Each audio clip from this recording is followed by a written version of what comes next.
Hello and welcome to 6th part. Today I'm going to continue the series What If Deku Lost Everything Part 2. If you enjoyed this video, please give it a big thumbs up, and to watch more videos like this, subscribe to my channel and turn that bell notification on so you never miss an upload. Now wasting no more time, let's begin. The dreary gray clouds that had covered the sky were now gradually lifting, letting the sun's warm rays shine through and light up the peaceful surroundings. In reality, the stream that Aizawa-sensei had alluded to in the clue was a tiny, meandering river that was nourished by the snowmelt from the distant, tall mountain peak. The river's water was pure and clear despite its narrow course, demonstrating the unspoiled beauty of this isolated region. The grass was wet and lush underfoot, but it wasn't frozen. My camping tent was set up a short distance away, providing a cozy haven from the weather.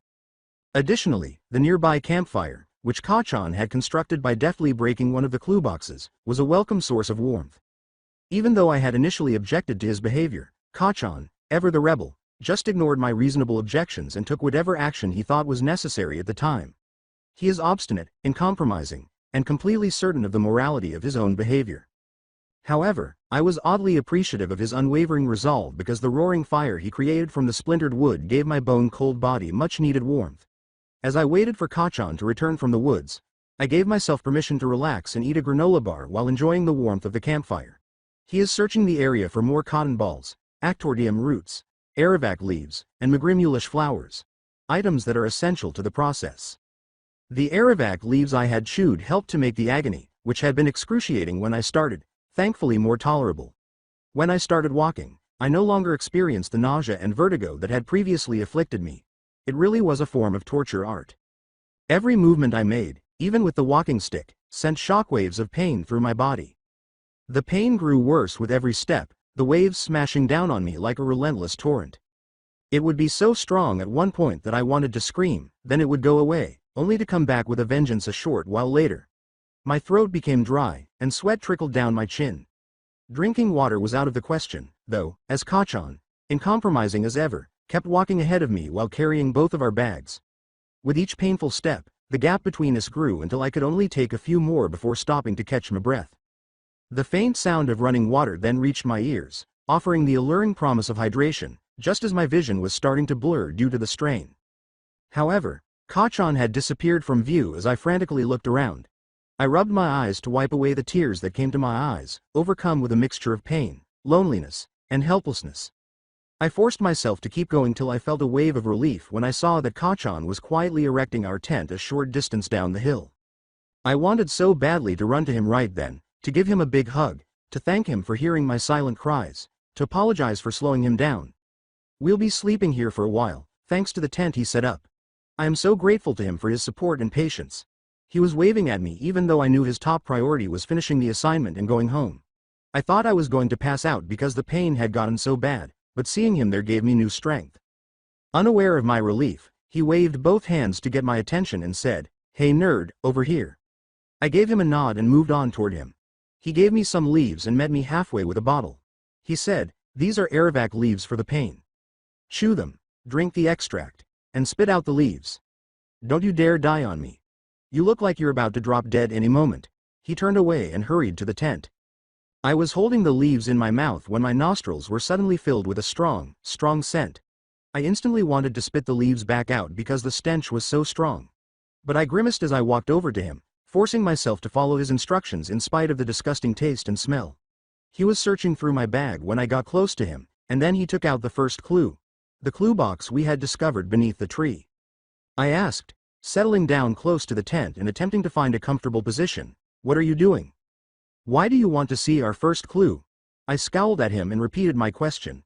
Unable to find a position that would cause the least amount of pain, I ended up sprawled on the ground. He took the scroll out of the box and put it in his own bag, snapping, "Why should I tell you, dumbass?"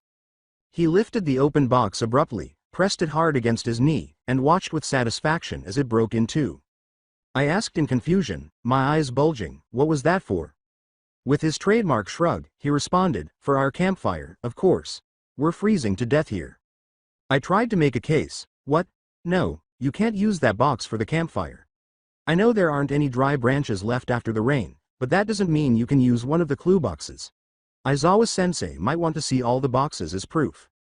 However, he only managed to shatter the box into even more tiny fragments. I let out a deep sigh of resignation and focused on more urgent problems. I knew I needed to treat the open wound right away before the blood loss got out of control because blood was leaking through the bandage. Unwrapping the dirty bandage, I saw Kachan coming toward me, his hardened features flickering in the dim light of the freshly ignited fire. The wound looked even worse than I had anticipated, and I grimaced when I saw it. The blood was leaking through with every light swipe of the cloth. I needed sutures for this, and I needed them quickly, or else I would be bleeding out by the end of the day. I started going through my possessions in my head to see what I could use for temporary sutures. He broke the tense silence with a gruff tone that betrayed his irritation. Tisk. We need more magrimulish flowers. I gave him a stern look while firmly shaking my head. Recalling the crucial details I had read in our last clue, I answered urgently, No, I need stitches first. Only then will the magrimulish flowers be of any help. Otherwise I'll just start bleeding again. Kachan looked at me doubtfully, his brow furrowed. And you have all the tools you need? What do you think you are? A fucking doctor? He grumbled. This time, I chose to say nothing, lowering my eyes back to the wound because I knew the solution I was going to suggest was not at all secure. However, desperate times necessitate desperate actions. He scowled as he took out the emergency kits to double-check their contents. What? I checked both the emergency kits and there was no suture thread or needle, he said. I maintained eye contact with the wound, lifting my gaze just long enough to see how he responded, then rapidly lowering it again. As I prepared myself for the barrage of his disapproval, I said softly, I have a fishing hook and some plastic thread. I know it's not the best option, but it will have to do for now. Indeed, his voice rose with every word, and his eyes widened in alarm until he was practically yelling. Have you finally lost it? Do you even hear yourself? Do you even know the consequences of using that plastic thread? Do you know how dangerous that will be? Have you ever heard of the term, infection? Have you already forgotten all the emergency training we did? He stopped for a moment, a look of complete disbelief onto his face. And even if I go along with your fucking crazy idea, who's going to do it? Last time I checked, none of us is a medical professional. Did you even think that through? Huh? I don't know when he woke up, but all of a sudden he was standing over me, yelling loudly. I closed my eyes and winced as his words replayed in my pounding brain, the headache getting worse with every word. Do you want me dead that badly? I asked, trying to match his volume. No, scratch that, I yelled. I'm not sure why I expressed this idea. I'd tried so hard to hide the raw, gut-wrenching fear that was laced into the desperate plea that had escaped unbidden. My energy was evaporating like sand as I contemplated death and lost all hope of rescue. I thought Kachan would come to my rescue like a hero, but instead he left me to suffer. Does he really despise me? When he discovered me, I believed that Kachan would come to my aid and save me. No matter how much we fight, he will never leave me like that. However, he did. I was left there by him. I initially believed that it must have been a nightmare, a trick of my ailing mind. However, that delusion had been destroyed by the intense, unrelenting pain, which made me face the heartbreaking truth that Kachan had abandoned me to perish. This time, it wasn't the physical wounds that made me feel scared and in pain. The betrayal hurt far more deeply. However, he did return. I'm not sure if it was out of sympathy or a fear of failing the assignment. The image of a huge white tiger sniffing my blood, circling menacingly, and getting ready to eat me as its next meal flashed through my deranged mind. I found myself thinking about all the things I would never be able to say or do in that moment, rather than reflecting on my life's events as some people say happens when one is faced with death. I reflected on my loved ones, my mother, my mentor, my friends, and my teachers, who had supported me during my darkest moments and the innumerable occasions I had not adequately thanked them. I remembered my mother, whose steadfast encouragement and selfless sacrifices had served as the cornerstone around which my dreams had been erected. For not being a better son, I scolded myself. I reflected on All Might, the mysterious and strong hero who had raised me, taught me priceless lessons, and propelled me to heights I could hardly have dreamed. I thought of my friends and teacher in Ua, those who had stood steadfastly by my side through triumph and tribulation, their encouragement and camaraderie having galvanized me time and again. In that crisis, all of the lost opportunities, the unsaid words of gratitude, and the chances I had let pass without truly appreciating them all came flooding back to me. I felt a great deal of regret and sadness that I had not done more, said more, or been more there for the people who were most important to me. I never wanted to express those morbid thoughts in front of Kachan, though, even though they were racing through my head. My words were simply hampered by my confused state of mind, because in the end, He saved me exactly as I had anticipated. Though knowing these facts doesn't matter as the damage is already done. I am aware that I must proceed with caution. He appeared momentarily surprised, as if I had surprised him. Behind his intense stare, I could see the conflicting emotions, angry, worried, and confused, emerging. Then he frowned and asked, "What do you mean by that?" Voicing such dark thoughts in front of him was a risk, but I sensed there was more to his reaction than mere indifference. I can see his anger tank filling up quickly, the familiar rage threatening to consume him once more. Okay, dying might be a far-fetched conclusion. But I will definitely lose consciousness due to blood loss at this rate. Are you concerned about me? I asked, gathering my courage and smiling a little. I could feel the tension in the air change as soon as I finished speaking, like a switch had been flipped. He sneered, "What makes you think I'd be concerned about you? Getting injured doesn't make you special. And we'd be having a completely different conversation if you weren't injured." His thunderous expression changed into one of his signature expressions of indifference. I sighed, relieved that he was no longer yelling. I was aware of the minute details in his manner, the way his eyes showed a glint of concern, and the clenching of his jaw that concealed his apparent indifference. This defense mechanism, developed over years of pride and stubbornness, was Kachan's method of expressing his concerns. I could see the underlying care in his actions, the way he had cared for my wounds yesterday, regardless of how harsh his words were. I know the risks, but I don't have any other choice. We're stuck here, and we need to use whatever is available. Once I finish the sutures, I promise I'll start walking, and we'll complete this assignment before sunset. And it won't get infected. I have enough rubbing alcohol to disinfect. But Kachan, I'll need your help. Could you please fetch more Aravac leaves and Magrimulish flowers for me? My voice began to crack toward the end. With his characteristically rough manner betrayed by a softer edge, he said, "Were you thinking of doing it without them? Stupid nerd. Of course, I'll bring everything but only after I eat something first. I am starving." Overwhelmed by the pain and feeling of relief from Kachan's reluctant cooperation, I said, "Thanks, Kachan," before lowering myself back to the ground and shielding my eyes with my hand to conceal the tears that were starting to form. I assumed he was searching for cup noodles when I heard him rustling and grinding. I was startled and sat up when something suddenly touched my hand. Kachan was rubbing some leaves with a paste made from crushed pink flowers, the sharp tips grazing my palm. "I had some Magrimulish flowers with me. Use it for now till I fetch more," he replied. I nodded and stretched out my hand, but he just stared at me with a blank face instead of handing it over. He remarked mockingly, "I want to see you apply the paste properly on the exit wound. I want to see your eyes on your back. Go on. Show me your flexibility quirk, dumbass." He stopped and said, "Lay on your side and let me do it properly." I stared at him, wide-eyed, wondering if he is truly the Kachan I know or a villain impersonating him. I might actually have a concussion, a serious one at that. Did he mention that he would be healing my wound? He claimed just a moment ago that my injury didn't make me unique, but now it does. Playing nurse is not the same as gathering some medicinal herbs. A weak, pathetic Deku like me would never get assistance from the real him. My headache was getting worse because of these whirling thoughts. I said, "No, it's okay, Kachan. You don't have to worry about it. I'll manage it MYS. As I jolted back to reality. I winced as he yelled, "Just shut up and do as I say." All right. I trust him now. He's real. I let him do it while I lay on the ground, sighing. XX, and now I'm eating the granola bar that he made me eat while he ate his cup noodles. We talked about the process's steps and made adjustments. I reread the articles and added cotton balls and actordium roots to the list. Amazing antibacterial, antiviral, antipyretic, and anti-inflammatory qualities can be found in actordium roots. To prevent viral infections, actordium roots can be boiled in water to create a thick concoction. By now, he ought to have come back. Too much time has passed. My eyes eventually became heavy, and I dozed off restlessly. I was shocked to see Kachan sitting next to the dying embers of our campfire, straining something into a bottle, when I woke up the following morning. How much time had I been away? The sun was still shining brightly, so it couldn't be too long. However, the sad thing was that dark clouds were gathering once more, indicating that another storm would soon arrive. I rubbed my eyes and asked hoarsely, "When did you get back?" I sat up and stretched, and my joints made a popping sound. Without glancing up from his work, he answered, "Almost an hour ago." Surrounded by all the magical herbs and tincture, he appeared to be a true alchemist, working on a challenging potion. "Why didn't you wake me? I could have helped."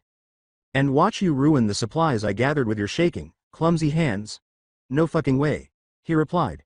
As he carefully inserted lengths of plastic thread into my bottle of rubbing alcohol, I watched him intently. As I watched him get ready for the procedure, I considered preparing the area around the wound as well. With a sigh, I gradually removed my shirt. I was hissing and panting from a sharp pain as soon as I lifted my hand above my head. I finally got my shirt off after a grueling 5 minutes of work on a task that should have taken no more than a second, exposing the fractured body to Kachan's examining eyes. Now he had everything prepared. He said, "We won't do this here. Get your ass over those trees," pointing to the forest, before I could ask him anything. I followed his instructions and sat with my back on the left tree and my legs on the right.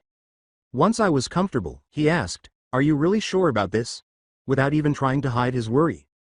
"As sure as I can be," I asked him, "Are you really sure about this?" while he was getting settled. "As sure as I can be," was his phony blustery response. I am aware of his fear. Good heavens, I'm scared. We had refined the steps and gone over them at least 5 times. I knew how many herbs I needed to gather because we had talked about it before I left. Alongside him, I started setting up the supplies. Cotton balls, rubbing alcohol with plastic threads submerged, all of our washcloths and towels, a paste made of Aravac leaves, a bottle of leaf extract, a bottle of warm water with Actordium roots, a paste made of Magrimulish flowers, and 3 water bottles conveniently positioned close to the base of the second tree. As I gave him the bottle of Aravac leaf extract and another to wash away the awful taste, I tried to persuade him, saying, "Do you still want to change your mind? It won't take long to reach Aizawa-sensei if you use your quirk." Taking the walking stick, for pain, and moving slightly to give me more room, he said, "I am positive. Let's get this over with. I'm aware that it's a psychological ploy, but I'm doing it for mental comfort." I inhaled deeply and shakily before bringing the bottle of rubbing alcohol to his abdomen and dabbing at his wound. As soon as the liquid touched him, I heard him take a sharp breath. The nerd was seen biting his lip in a fleeting glance. "Don't be such a wimp and man up, fine. Keep going." When I poured the solution, the liquid flowed out more steadily and the wound started to fill up like a tank. When I looked up again, Deku's muscles had tensed significantly, and I could see that his eyes were closed and that he had a tight grip on the stick. I set the bottle down. I took a clean tissue and said, "I am going to clean it as much as I can. You still good?" "Yeah." He inhaled sharply as I gently pressed it against the upper portion of the wound. I pushed the tissue into the wound after lifting and folding it. He made a sound this time that was halfway between a cry and a moan. I wished for this to end as I closed my eyes. I know I had to, but I don't want to go on. I tossed the soiled tissue aside and said, "Do you need a break? We can go slowly, if you want." He shook his head without opening his eyes, biting the inside of his cheek and letting a single tear fall from his right eye. I applied the paste made from Aravac leaves as a border around the wound and said, "Okay, then, I am starting now. Brace yourself." After that, to make sure the distorted fishing hook was properly sterilized, it was cleaned first with water and then with rubbing alcohol.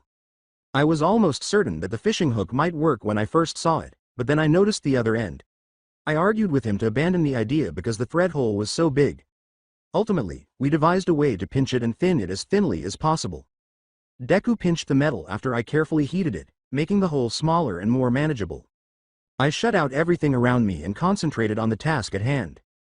I used the fishing hook to puncture his skin, but the other end was still large enough that I had to pull on it a few times in order to get the thread through. Deku grunted in pain as soon as it came out. I hurriedly tied the first stitch and began the second without looking up. I heard a variety of sounds, but I paid no attention to them. A strong, booming moan erupted close by as Deku's body abruptly started to glow a vivid green during the third stitch. Looking up, I saw that the tree that had been giving Deku's legs much-needed support was now severely bent at a 120-degree angle, having been struck by Deku's raw power. To make matters worse, Deku's head was thrown back, his eyes were wide, his mouth open, and his skin had turned a sickly gray.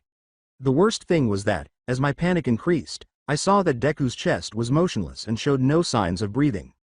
I rubbed his arm in a last-ditch effort to get him to return, and I yelled, "Shit. Deku, breathe. In and out. Now. Come on. Look at me."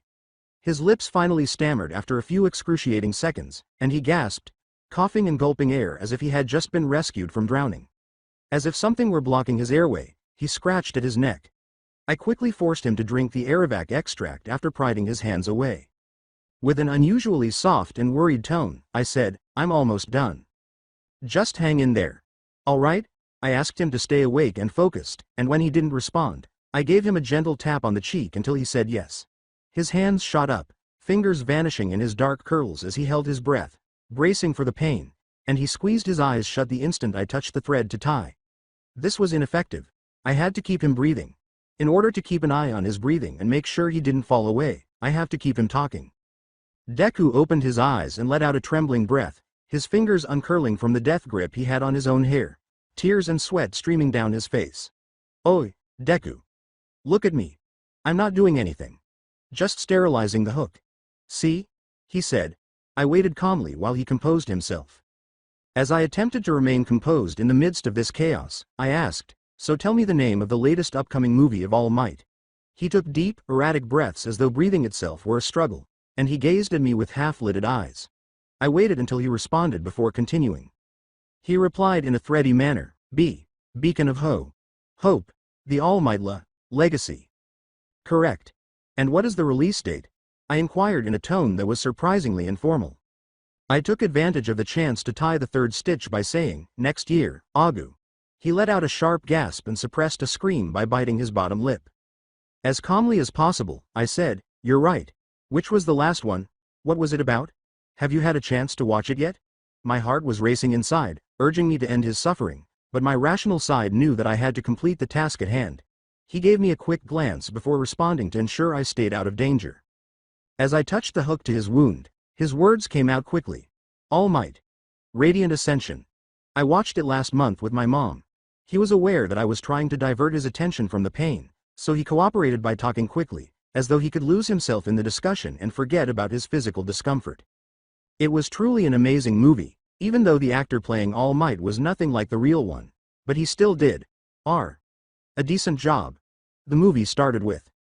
I began pulling at the hook to pass the thread and finish the fourth stitch, and he yelled. He began to ramble more, which made it obvious that the pain was unbearable, but Deku persisted, only faltering when I pulled on the suture with great force. I heard him call my name as I was pulling on the final stitch. His face turned a sickly green as he sobbed, Kachan. Please, stop. Please, I beg you. Give me a minute. Please, Kachan. I was unaware that he had completed his panting review of the movie. Are you dizzy or nauseous? Both, he gulped down.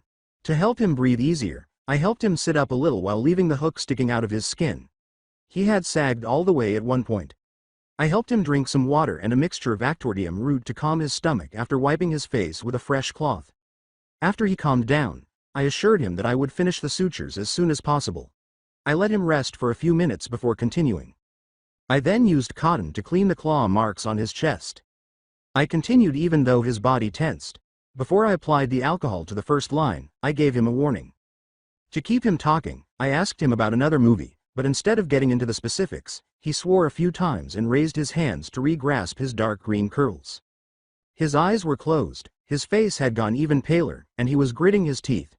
Deku began to breathe heavily through his mouth as I swiped the second line, and each exhale produced a sound that wasn't quite a moan but also wasn't quite a cry. After swiftly wiping the third line clean, I covered his chest with Arovac paste and the sutures with pink paste. Come on, Deku. Lay over the tree on your stomach. I will just clean the area and wrap the bandage. It hurts, Kachan. It really hurts a lot. I am sorry. Please, just leave me. I am begging you. He was crying. I even gave him the hook to calm his nerves. It's okay, Deku. You're doing great. It's over now. I just need to clean the exit wound and then I will wrap it up. I promise. I waited for his response, but all he gave was a curt nod. I will tell you what I am about to do. The moment you tell me to stop, I will stop. Okay? I assisted him in finishing the Arovac extract. I'm not sure how much is too much, but I just want his pain to end, regardless of whether he sleeps all day. He threw his hands behind his head and laid his forehead against the tree. I became aware of the red patch on his hand at that moment. The gift he got from the blasted wolves was entirely forgotten. The present intended for me, and the bleeding had returned. For now, I chose to ignore it. I must concentrate on the current task. His whole back was an artwork. Cuts, bruises, and faded burn marks were all over it. I informed him that I would use a napkin to wipe the exit wound before cleaning it with rubbing alcohol. He let out a childlike cry and screamed this time. Every time I wiped, he kicked his legs and repeatedly pounded his fist against the tree.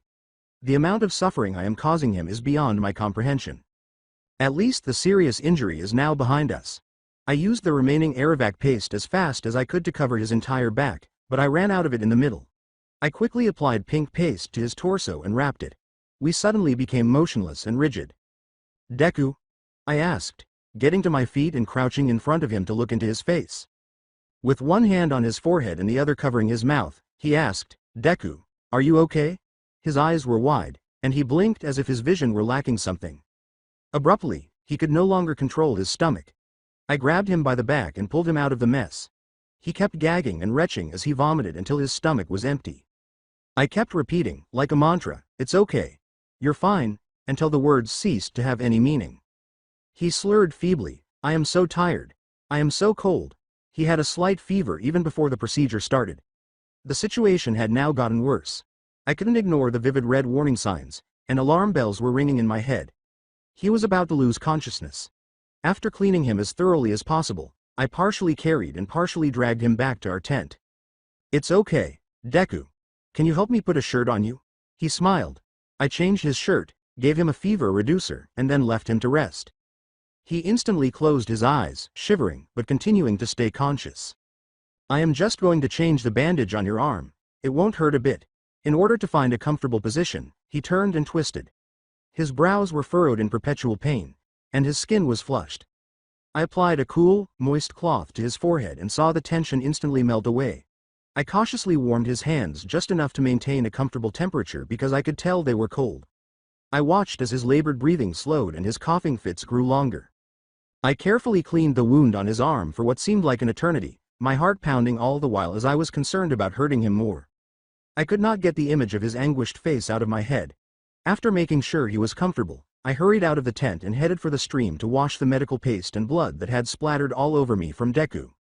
Silent tears streamed down my cheeks as I scrubbed frantically at my skin, but no matter how hard I try, the guilt still clings to me. What's causing my tears? All of this can be attributed to him and his self-centered, intrusive behavior. I'm not here, and I don't want to spend any more time with him than absolutely necessary. All I want to do is finish this assignment and head home. Since Shitty Hair is the only person who can withstand my blows without getting hurt, perhaps you should have a session or two with him. What made me consent to this? Do you really want me dead? Yes, I do, remember? As the tears flowed uncontrollably, a sob threatened to break out. Is it true that I want him dead? Had he been harboring such sinister thoughts all along? All I wanted was for him to avoid me. All I wanted was to be seen as a powerful hero. And strong heroes don't associate with oddballs. He is no longer quirkless, though. I let out a furious growl. I despise him. He is unbearable. I am experiencing a flurry of emotions because of him. I want to blow off some heat by throwing punches. Although I was compelled to beat Deku to death, I also feared that he would break at the first sign of contact. How can I cause harm to someone who is already shattered and broken? I spent some time by the stream. I was able to find some measure of calm amid the chaos thanks to the water's calming, hypnotic effect. However, I kept looking back at the tent, a persistent worry that made me keep a close watch, prepared to act if Deku needed my assistance. I was completely exhausted when I got back to the tent, both mentally and physically. His agonized cries reverberated in my brain. But when I touched Deku's forehead, I felt a sigh of relief because his temperature had dropped, which could mean that the worst was over. I gave myself permission to inhale deeply before leaving our tent. I've already made up my mind, regardless of how much Deku begs. He won't get any more breaks from me. Even if I have to carry Aizawa-sensei the entire way, we won't give up until we get him. I don't care. Right now, all that matters is that I want to get home. He whimpered softly as I sat there thinking about what to do next. I muttered, "What now?" as I furrowed my brow in frustration and went into the tiny enclosure. I discovered Deku gripping his shirt, perspiration dripping from his brow, his face twisted in agony, his breathing irregularly and shallowly, and his eyes squeezed shut as he was engrossed in the chaos of his subconscious. He didn't respond when I called his name. He moaned in a desperate plea, "No. Please." As I stood up to leave him alone. His voice was so raw with agony that it sent a chill down my spine, leaving me motionless. Drops of tears were streaming from his eyes. I have no idea what's going through his mind, but his reaction is not good. Absolutely awful. When I knelt beside him and shook his shoulder, I saw with horror as his back arched and he made an animalistic, guttural noise. "Kachan, please don't. H hurts," he cried, his words piercing my heart, but his eyes stayed tightly closed, mired in his nightmare. Does he dream that I'm harming him? Have I really left him scarred? In his nightmare, am I a villain? I switched strategies and started massaging his unhurt arm, which seemed to calm him down for a while.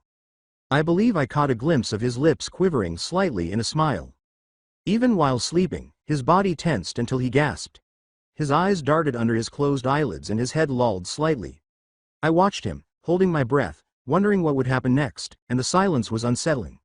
The silence was broken by Deku, who screamed so violently that he curled in on himself and gripped his right side. His voice was raw with agony as his breathing became even more irregular, and he begged, "Please stop, I beg you." What on earth is he dreaming about? My heart pounded. This is becoming unmanageable. I must rouse him from this agonizing nightmare. As soon as I grabbed his hands, Deku's movements froze and his breathing became labored and shallow. I swiftly grabbed a bottle of water that was close by and, without hesitation, sprayed it in his face in a cruel, merciless manner. Deku appeared to be startled awake by the sudden shock of the cold water, and his hands shot up to his throat in a sudden, wide-eyed gasp, as though he was struggling to breathe, the look of sheer terror on his face. "Stop it, Deku! Deku! Deku!" The first thing I saw when I slowly opened my eyes was the amazing scene above. There were numerous celestial bodies in the night sky, including moons of various sizes and innumerable stars that twinkled and danced across the pitch-black darkness, in place of the typical single moon and twinkling stars. Wait a minute, multiple moons? How could there be multiple moons when there is typically only one visible in the real world? I was thinking. I briefly pondered whether I had somehow been taken to a different planet. After blinking several times, I became aware that I was actually looking at the elaborate ceiling, which was painted with fluorescent light and was painstakingly designed to resemble the night sky. I couldn't help but smile because the scenery seemed strangely familiar and reassuring. I looked around, taking in the room's familiar surroundings, but something felt a little strange. Larger-than-life posters of All Might covered the walls.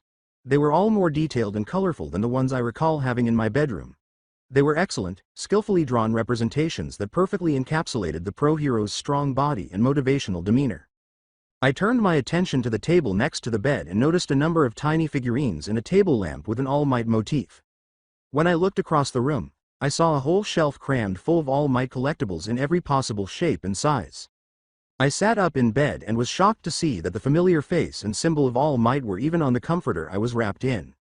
A stuffed figure of the hero was firmly in my grasp. Its plush material and amiable face provided a feeling of security and comfort.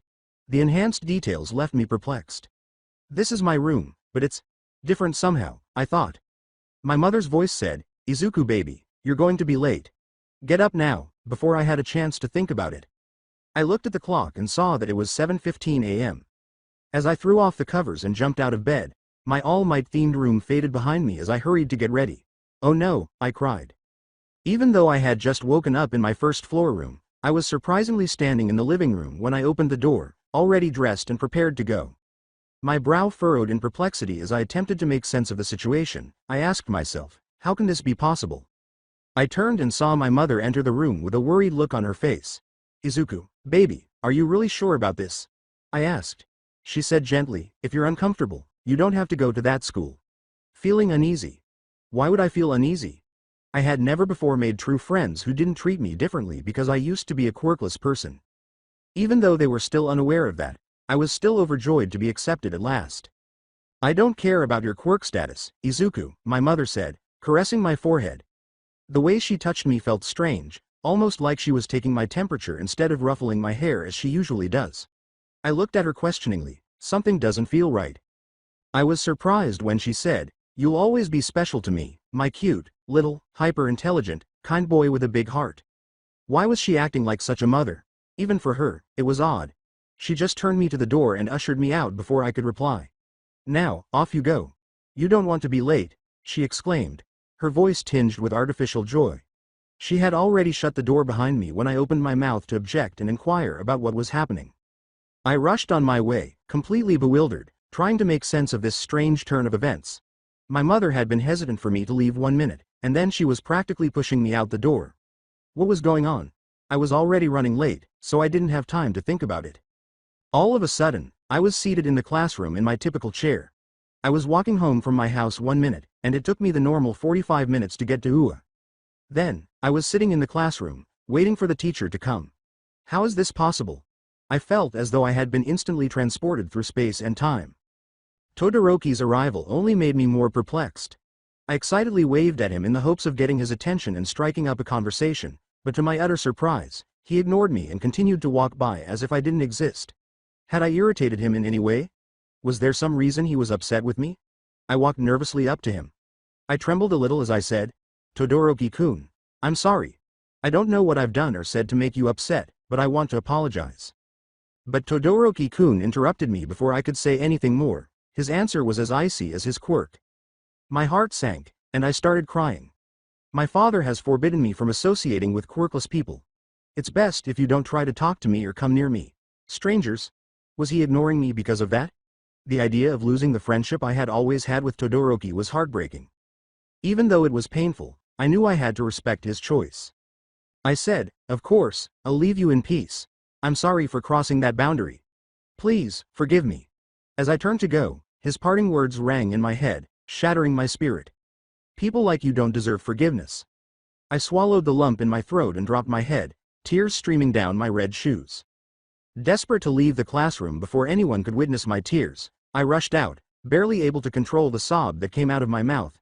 However, All Might rushed through the door as I was ready to flee.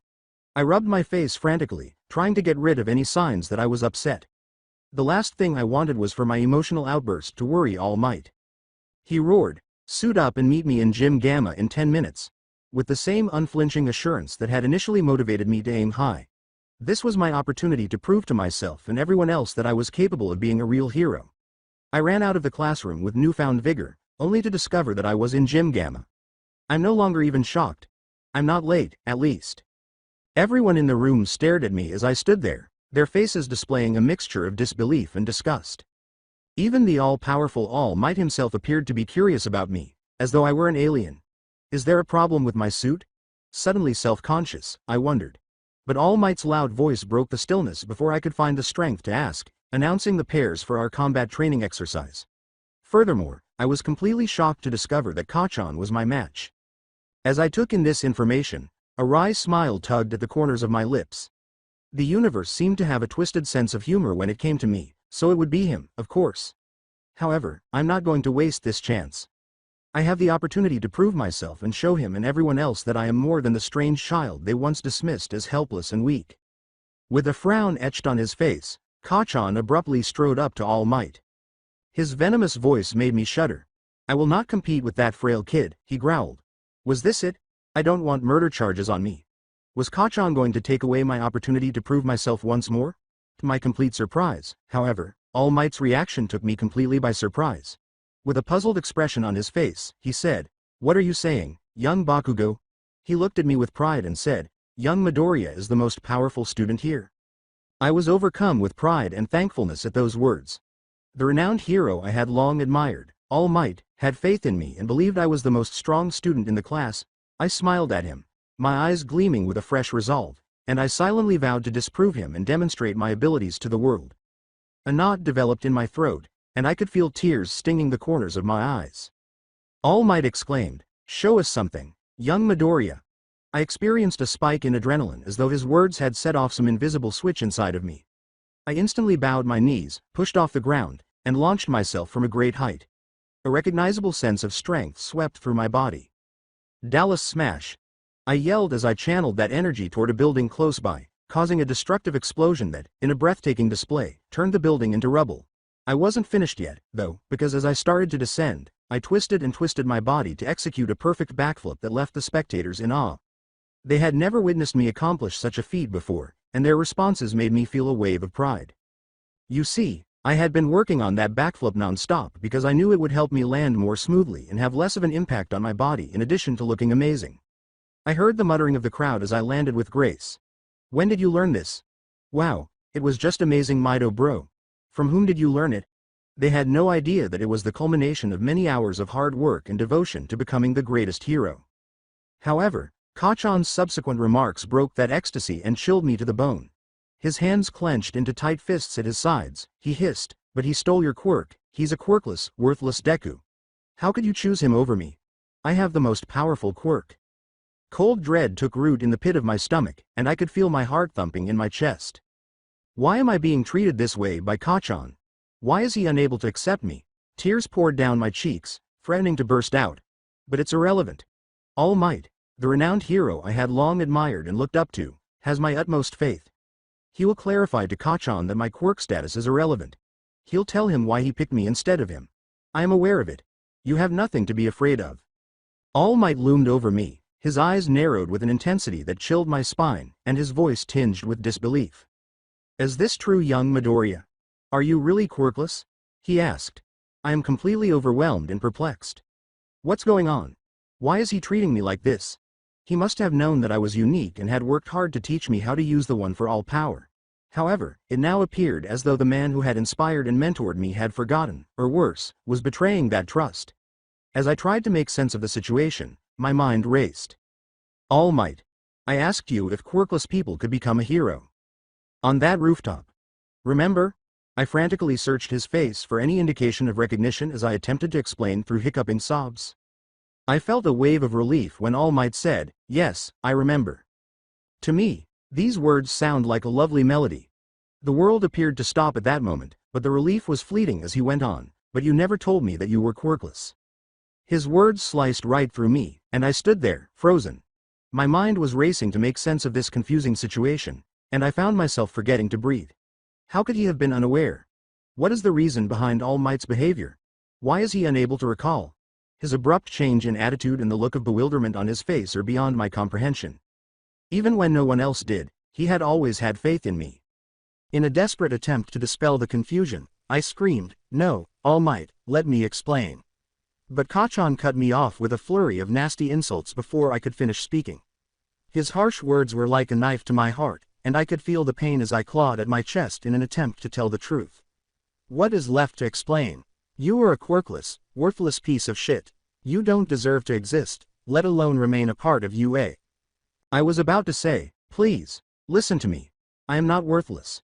When Kachan's fist struck my stomach, killing me. I struggled to catch my breath as the blow's force sent me reeling and blurring my vision. I staggered a little, gasping for air, and then straightened to face All Might, begging him to listen to me. The scene abruptly changed, and we found ourselves in the same garden where Kachan and I used to play as young children. Jim Gamma, where are you? I was all too accustomed to seeing the same hatred and contempt on Kachan's face when All Might looked at me. His features had twisted into a mask of disgust and disappointment, replacing the warm, comforting smile he saves for the rest of the world. The words, "You are a thief, a disgrace," came out of All Might's venomous voice. He grabbed my shoulders roughly and threw us both high into the air before I could even react. Unaware of what to anticipate, I gasped, but he then withdrew his enormous fist and delivered a devastating blow that sent me flying back to the ground. He yelled, "Detroit Smash," as the blow's sheer force left me gasping for air. He grabbed my shoulders roughly and threw us both high into the air before I could even react. Unaware of what to anticipate, I gasped, but he then withdrew his enormous fist and delivered a devastating blow that sent me flying back to the ground. He yelled, "Detroit Smash," as the blow's sheer force left me gasping for air.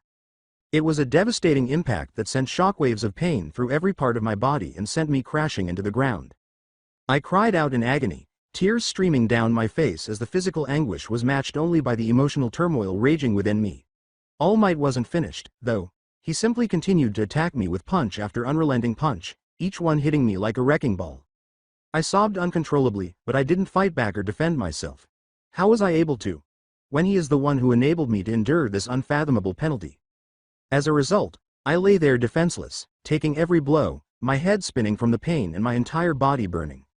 The blood leaking from my wounds only made me more aware of how easily I could be broken by the same person who had promised to strengthen me.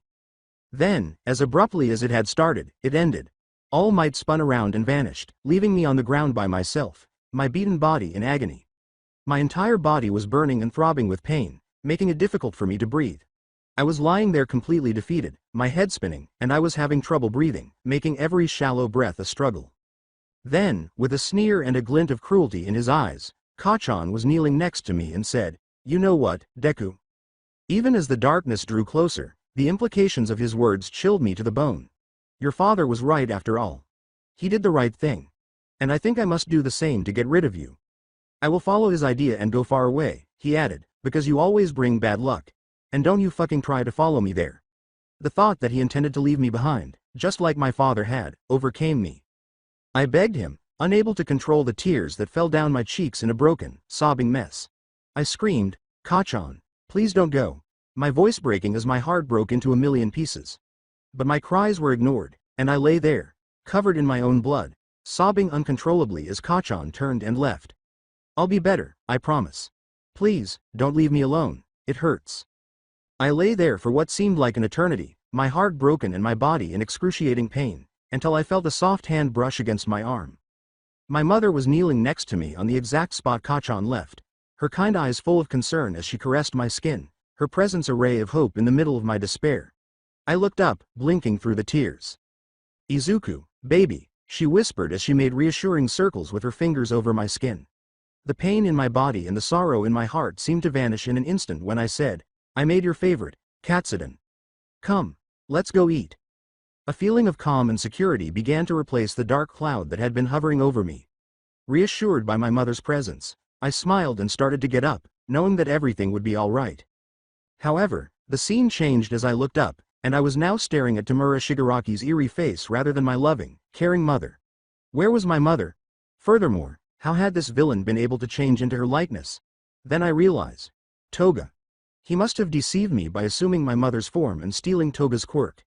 Immediately, my comfort and relief vanished, to be replaced by an increasing feeling of dread. Whoa. The way he drew out the syllables, like a twisted game, made my skin crawl. His piercing gaze and eerie manner sent shivers down my spine as he addressed me. Long time no see, Hero-chan. With a mocking, sing-song tone in his voice, he said, let's have some fun. He scratched at his neck with a twisted smile. A seemingly innocuous gesture, but I knew it was dangerous. His words were tinged with a dark amusement, and I could tell he was up to no good. But before we begin, he went on, you must call All Might. The more the merrier, don't you think? I gathered all my courage and kept my fear hidden from him. And why do you think I will call him? I asked, maintaining a steady tone of voice in spite of the internal conflict. The matter-of-fact tone of Shigaraki's response sent a chill down my spine. As if talking about the weather, he said, because you are going to die in 2 minutes. No, scratch that 1 minute 46 seconds. My mind was racing to figure out how to get out of this impossible situation, and I felt panic rising inside of me. I was shocked to discover that I was in a thick forest with a chasm to my right, rather than the garden, as I frantically looked around. I had saved that infant elephant from this exact spot. A glimmer of hope flickered in my chest as I considered how I might be able to take advantage of this. However, Shigaraki continued to play with me.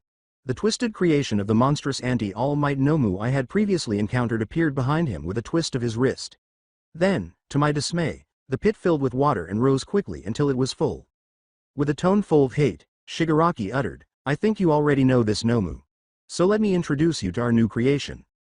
A huge, clawed hand covered in green, crocodile-like scales appeared out of the water-filled pit, sending a shiver down my spine. This was a blatant sign of some sort of mutant quirk.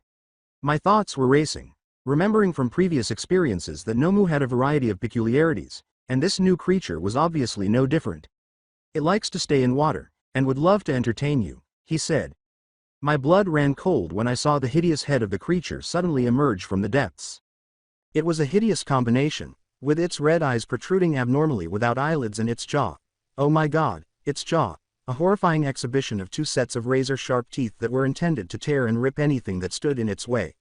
Shigaraki's mocking voice echoed, say hi to your new friend, Alex, hero. Please accept our gifts. I prepared myself for the upcoming confrontation, my mind racing to figure out how to defeat these monsters. Just inches from where I had stood, the creature's jaws snapped shut as it lunged, and I jumped to the side just in time. My vision was blurry and my head was spinning as I desperately attempted to avoid the creature's constant attack. Abruptly, I saw the first Nomu towering over me, its enormous hand reaching down. I jumped up out of instinct, toppling a tree as I went, while Shigaraki watched in silence, probably enjoying my struggle. I gathered all of my strength and started violently punching the first Nomu, just like All Might had done. However, while I was fighting, I was suddenly reminded of Crocodile's ability to move stealthily. Before I could react, The new Nomu's enormous jaws clamped down in a blur of motion, and I felt a searing, excruciating pain as it tore into my abdomen. The world turned white as the agonizing sensation overcame my senses, and I screamed in sheer agony. I gripped my injured abdomen, allowing the warm, viscous blood to trickle through my fingers. The air was becoming more difficult to draw, and I thought the creature might have even gnawed through a portion of my lung, so I doubled over. Shigaraki said, "I warned you that you would be dead in 2 minutes, haven't I? Well, we still have 38 seconds left," as I lay there bleeding and numb. He then pointed to the Anti-All Might Nomu, which started beating my battered body in time with my heartbeat, sending shockwaves of pain through my body with each blow. "Please, stop. I am begging you. GGRH, I screamed, my voice strained and hoarse. However, the Nomu persisted in its unrelenting attack, and I could sense my remaining strength ebbing away. I was aware that death was near, and I kind of welcomed it because I would do anything to avoid this unbearable suffering. Shigaraki, however, merely observed with a deranged, innocent delight, as though this were all some kind of sick game. With that sly smile that would never go away, he motioned Nomu to stop and asked, "Would you like to call All Might now?" I was aware that it was pointless because All Might would never appear, even if I could muster the strength. Even if I do. See, call All Might, he's not going to see come. He thinks. Cough. I'm not worthy enough, I choked out, the pain ripping at my heart with each word. Not for someone as worthless as me. The pain was nearly unbearable at that point. I sobbed, my voice barely rising above a choked whisper as tears ran down my cheeks. "Please, just kill me." With his hands tightening around mine, Shigaraki merely shook his head when I said, "I don't want to be in pain anymore. Thanks for the information. And believe me, I would be honored to fulfill your wish, but I need your precious, analyzing brain too. And for that, you need to stay alive." As I became aware of his perverse scheme, I felt my breath catch in my throat and a new wave of fear sweep over me. His sick smile widened as he said, "I will use your brain to create a Nomu. You will be my ultimate weapon against All Might. Don't worry, I'll make sure your face doesn't get distorted like the others." As I saw the crocodile Nomu slowly slithering towards me, its scaly green body undulating with each menacing movement, his voice began to fade. Its strong tail muscles propelled it forward with frightening speed, increasing its speed with every second. My heart was racing, as though it were trying to escape my chest. Abruptly, its rows of sharp teeth gleamed as it lunged directly at my throat. As I frantically clawed at my throat in an attempt to repel it, I felt its jaws clamp down and its teeth dig into my flesh. I squeezed my eyes shut, gasping for air, and the feeling was oddly similar to drowning. I faintly heard my name being called. I opened my eyes and saw that I was no longer in the garden and that the Nomu was no longer holding me down. I was relieved to be able to breathe normally again. I sat bolt upright, my eyes darting around as I jolted awake, drenched in a cold sweat. I quickly blinked to get a better view of my surroundings and was momentarily confused before identifying the tent. And there he was, Kachan, sitting next to me, looking puzzled and worried. I felt waves of relief when I saw his consoling presence. It was a dream. It was only a fantasy. It was only a foolish dream. I'm secure.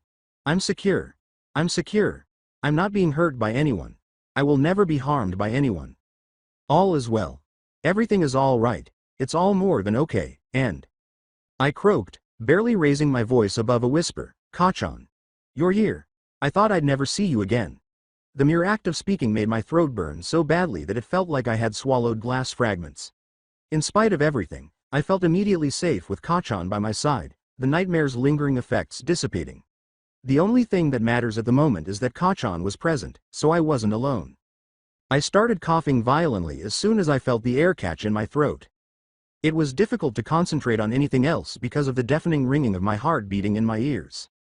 All I could feel as I doubled over was the intense pain shooting through my chest, making every breath a tremendous struggle. As I became aware that I was losing control and that my body was failing me, panic started to set in. I caught a glimpse of Kachan beginning to move through the haze, as though he might simply abandon me there. No, I couldn't stand the idea of him leaving, not at this moment, when I most needed him to keep me grounded. I frantically reached out and grabbed his hand, holding on to it like a lifeline as I mustered the last of my remaining strength. My voice broke in desperation as I begged, "No, please Kachan, don't leave me." My vision was blurred by the hot tears that were streaming down my face. I could see the astonishment and worry on his face, but I clung to him, pleading with him to stay and support me during this difficult time. I reluctantly released his hand, my chest tightening with a mix of loneliness, fear, and the aftereffects of the nightmare. "I'm not going anywhere," he said softly. "I'm just getting your water bottle." I had to empty mine to wake you up. It was absolutely terrifying to consider being abandoned to deal with the residual horrors of my nightmare on my own. The lump in my throat felt unbelievably tight when I tried to swallow it. As promised, Kachan came back right away with a brand new bottle of water. I tried to grasp it with trembling hands and scowled, but Kachan just held it to my lips. Now that I realized how thirsty I was, I gobbled it up greedily. However, Kachan reprimanded me before removing it. He cautioned, "Hey, slow down, don't want you getting sick again." I looked down, feeling self-conscious all of a sudden. Kachan's face changed as I caught my breath, his brow furrowed in a way that indicated he was upset about something. My heart skipped a beat when he asked, "When did you learn it?" "You learned it when?" Terrified, I said. "What are you talking about?" Kachan simply arched an eyebrow, as though the response ought to have been clear. How could he know, though? Was the nightmare actually real? With wide eyes and fear, I gazed at him, trying to figure out what he was asking. How was it possible that he was aware of my dream? Was it a memory, a reality I had somehow forgotten, rather than a dream at all? However, Kachan is present. Has he returned? What would make him return to me? Is it true that everyone believes I am a thief? No, this is not what I want to happen. What if, however, it is the harsh reality? The world around me started to spin, my chest tightened painfully, and my heart rate spiked again due to the overwhelming uncertainty. Deku jolted awake with a gasp, his eyes wide and unfocused, every muscle tense and trembling as he clawed desperately at his throat, seemingly fighting for every breath. He was looking directly ahead, but his eyes appeared to be looking through me, empty and blind. I yelled his name in an attempt to free him from the mental prison he had been in. Deku jolted to consciousness, sitting up suddenly after what seemed like an eternity.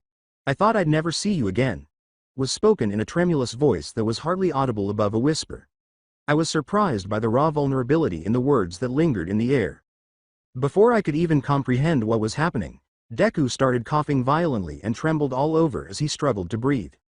I instinctively looked around the tent for another bottle of water, but there wasn't one. I walked to get one from his bag, which was sitting just outside, while muttering obscenities. But as soon as I attempted to stand up, Deku's hand sprang out and clamped down on mine.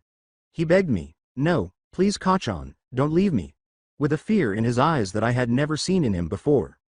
What on earth had he witnessed in that nightmare that made him tremble so violently? I wouldn't have hesitated to push him away 2 days ago. But I paused at something in his haunted, desperate eyes. I lowered my voice, pried my hand loose, and rushed to get the water, my thoughts racing. He looked like he might drop the damn bottle, and I could see the violent tremors going through his hands. I guided the bottle to his lips rather than just giving it to him. He swallowed greedily.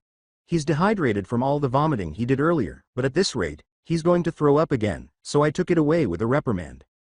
The words, "I want to know their meaning," were not heard when I asked, hoping to divert his attention, "When did you learn it?"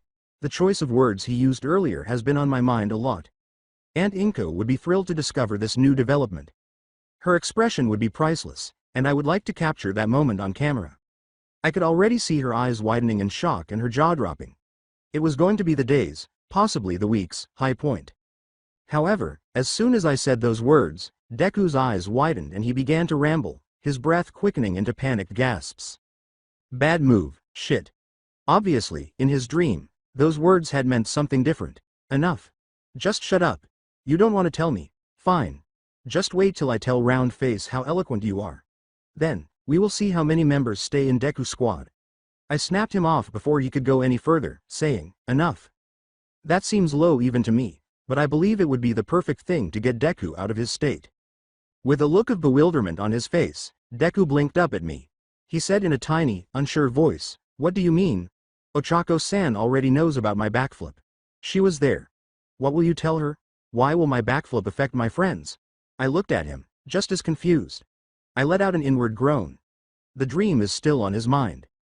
I muttered, "What? Never mind, forget it." Deku is a huge fan of the legendary hero, so I thought that would be the ideal way to cheer him up. I will search it up later on internet and I will certainly pay you a visit with my video recorder on standby. I am thinking of calling All Might too. To my astonishment, however, my words had the opposite effect. Rather than tensing up, Deku simply cast a sorrowful glance downward, his face crestfallen. What am I supposed to do? I wonder. I'm making a sincere effort. Why doesn't he simply get over this already? Will you really come to my home? He asked in a tiny, cracked voice after glancing up at me with this melancholy, yearning gaze. I felt a twinge of guilt as he trailed off, his voice barely above a whisper. It's been ages since you last. When we were younger, we were very close, but I hadn't been his best friend since. Let's not consider that at the moment. Right now, the tent doesn't require 2 mopping heroes. 1 is sufficient. My response was, of course I will. I grinned and remarked, I can't let an opportunity like this pass me by. Promise me? Deku asked abruptly after a cautious smile appeared on his face. What a dumb nerd. He has no idea what I am discussing. I rolled my eyes and yelled, if you ask one more time, I'll change my mind. However, his frantic apology and pleading with me to refrain from doing so only made me feel worse. You know, there are times when I want to punch him. How many times must he hear the same thing before it becomes clear to him? But then he began to ramble, and his entire manner changed. His voice assumed a dreamy, almost reverent tone as he said, I would love to welcome you and All Might and whoever else you invite. You can invite your school friends as well. IW won't complain. I promise. He looked puzzled as he paused and then cocked his head to the side. What opportunity are you talking about? At last. We are now posing the appropriate query. With a tone full of sarcasm, I responded, why, the nice words you so kindly barked earlier, of course, and couldn't help but smile smugly. I watched with satisfaction as Deku's eyes widened in dawning realization, his expression changing from puzzlement to sheer shock before finally settling on an unmistakable look of embarrassment. I'm going to make sure everyone hears about how our dear Mr. Green Angel has such an impressive vocabulary. I couldn't help but feel a rush of victory as he sputtered like a fish struggling for air, opening and closing his mouth repeatedly. Excellent. He was no longer trembling like a leaf, so I made the decision to bring our conversation back to the subject at hand. Now, do you know where exactly we are? I responded. I nodded in satisfaction as Deku quickly collected himself and responded, yes, we're on Kinnigan Hill, working on our assignment. Excellent. Now, enough of this whining. Are you ready to take a look at that last scroll? I'm positively dying to see what crucial information it might hold to help us get out of this mess. I turned and left without waiting for an answer, sure that Deku would follow. After all, the man was like a bloodhound when it came to solving mysteries and revealing secrets. As I searched his bag for the scrolls, Deku eventually emerged from the tent. These scrolls differed slightly from the others. The finest, smoothest cloth was used to make these, and I could feel the stiff paper inside, held in place with a thin golden thread. I turned them over and gave one to Deku, which had a beautiful calligraphy of his name printed on it. Every one of them had a name on it when I discovered them on that cliff. I was interested in reading it with him because of this. And maybe to look at his document too. We both unfurled the scrolls at once without hesitation, and the parchment unraveled to reveal the most official-looking document I had ever seen. The distinctive UA seal was emblazoned at the top. Academy, indicating that we had received official recognition for finishing our 2nd year of training in heroics. I was filled with pride as I read the intricate text. We had survived yet another difficult year, and this scroll served as evidence of our well-deserved success. All of our teachers have signed the certificate, with the exception of Aizawa-sensei. For this reason, in order for our assignment to be formally marked as completed, we still need to report back to him. I saw a wide smile spread across Deku's face as his emerald eyes filled with tears of happiness. He laughed heartily, running his fingers over his name's calligraphic letters as though he was having a hard time believing it was real. The return trip was turning out to be much more perilous than it had been when we had started. We started off on a fairly gentle slope, but as we hiked along the river, I couldn't help but notice how much steeper the terrain had gotten. With twisted, horizontal trees blocking our path and their gnarled roots snaking across the ground like vines determined to trip us up, we found ourselves navigating a veritable obstacle course. Tendrils of foliage grabbed at our clothing as we pushed forward, threatening to engulf us in the lush, green overgrowth that had once seemed so alive and vibrant. It was getting harder and harder to navigate the rocky ground underfoot, and we had to pick our steps very carefully. With its currents churning and twisting in a way that made my stomach turn, the once calm river that was leading us now roared with a ferocity that seemed to mock our struggle. Fearful of losing my footing and falling down the nearly vertical stretch in front of us, I found myself clutching and hugging Kachan's backpack tightly while keeping my eyes fixed on the ground. You heard correctly, yes. Kachan is carrying my backpack, and I am carrying his. He initially objected, of course, but gave in when I told him that I wanted to keep my certificate close to me, so I didn't have to argue too hard to get him to accept this arrangement. We agreed that it would be most practical for me to bring all of the scrolls along with one bottle of water, Aravac extract, and Actordium root extract. After carefully packing the tent into my bag, as neatly as he could, Kachan went in search of another branch that looked sturdy enough for me to use as a temporary crutch. Once more, even though he complained quietly the entire time, I appreciated his willingness to assist. Kachan soon concluded that trying to scale that perilous descent was just too dangerous when the river abruptly changed into a soaring waterfall that poured over the cliff's edge in a thunderous cascade. He chose to go the roundabout route instead, following the meandering dirt roads that wound through the rocky landscape. I couldn't help but wonder if this choice was motivated by my personal concerns or the weight of my bag. I was aware that I lacked the strength to make the treacherous ascent down the cliff face, even with the strong rope that Aizawa-sensei had given me. In any case, even though I found it difficult to keep up with his longer strides, I appreciated his caution. I started to follow Kachan's footprints with every step. I soon discovered that all it took to send me hurtling sideways was one glance off the ground, one moment of distraction, or one change in viewpoint. Every step I took caused a sharp pain in my right side, and even breathing had become difficult, as if there were something choking me deep in my throat. I sputtered and coughed a lot, but I was unable to get rid of whatever was making me uncomfortable. There was nothing to do but suppress the urge to cough. Without warning, I felt a sharp pain in my chest, as if a hot iron rod had been driven straight through my heart. I gasped and froze in my tracks, my hand gripping desperately at the spot where the pain radiated, the agony so intense that it took the breath right out of my lungs. I rubbed my chest, paralyzed, and wished the pain away so I could continue to move. However, the agony persisted, a throbbing pain that caused my legs to shake and my vision to swim. I couldn't help but let out a little whimper, which caught Kachan's attention. He stopped suddenly and turned to look at me, his typical frown deepening as he gave me a sharp, questioning look. He was silently demanding to know what was wrong, and I recognized that look. Kachan's raised eyebrow indicated that he didn't believe a word of it, but I decided not to slow us down anymore, so I forced a big, comforting smile onto my face and lied through my teeth, saying, "I'm fine. I just thought I was going to trip." I braced myself and started to follow him, hoping the movement wouldn't cause the pain to flare up again. Thankfully, it didn't. At least not immediately. Now that the sun has started to set, we cannot afford to stop. I couldn't help but feel guilty because I knew that we could have followed Aizawa-sensei's instructions to scale down the cliff face and take the more direct route along the river if I hadn't been hurt back there. Instead of deviating from the plan, I ought to have confronted Kachan and demanded that we stick to it. Really, how much more agonizing could it have been? However, my cowardice had prevented me from even trying. Due to my weakness, we were now compelled to take the longer route. What's causing my weakness? A coward like that.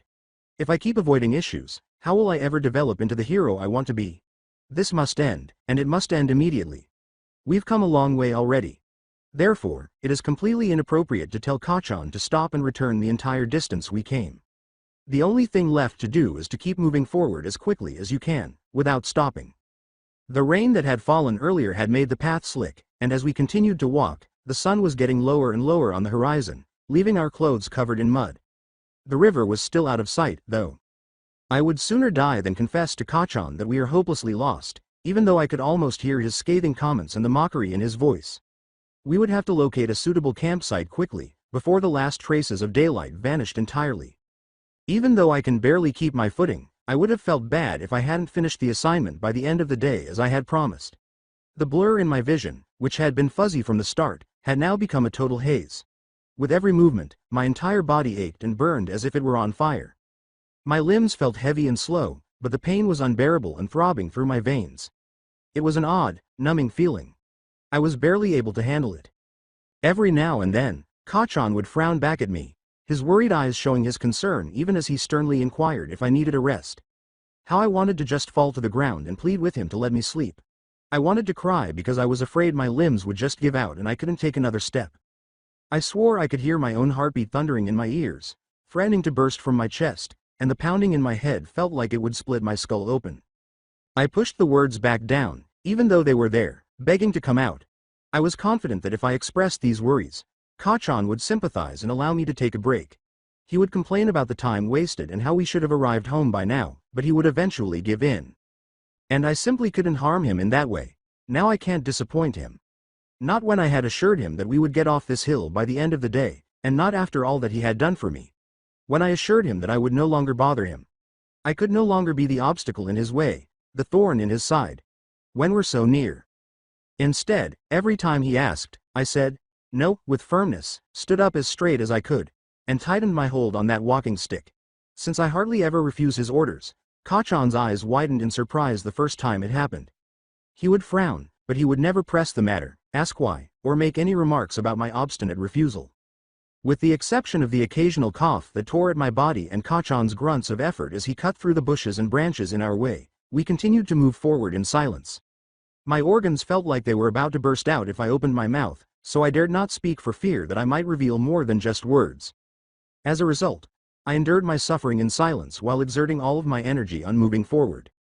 When the forest's rocky, sloping landscape finally gave way to a level, open space, the sun had long since set, shrouding it in a dark, velvety gloom. With a tired grunt, Kachan dropped my bag beneath a tall tree without any fanfare, making it obvious that we would be spending the night there. I blinked past the searing pains that tore through my body and practically fell to the ground in a boneless heap without a word of protest or even a simple acknowledgement. I grabbed the water bottle with unsteady hands, desperate to hydrate my dry throat because I was completely dehydrated from coughing nonstop. I was afraid that, in my weak state, I might unintentionally drop the most valuable contents of the bag, the certificates and clues. So I dared not open it earlier. No, given how far we had come, those could not be risked. With my throat as dry as kindling and my constant cough making things worse, I continued to plod along. Kachan got up and started preparing the tent and campfire for the night after we took a moment to catch our ragged breaths. Despite my desire to help him, my limbs felt like lead, and the act of breathing itself was draining the last of my strength. He finished the task quietly, took 2 cups of ramen out of my bag, and gave me one.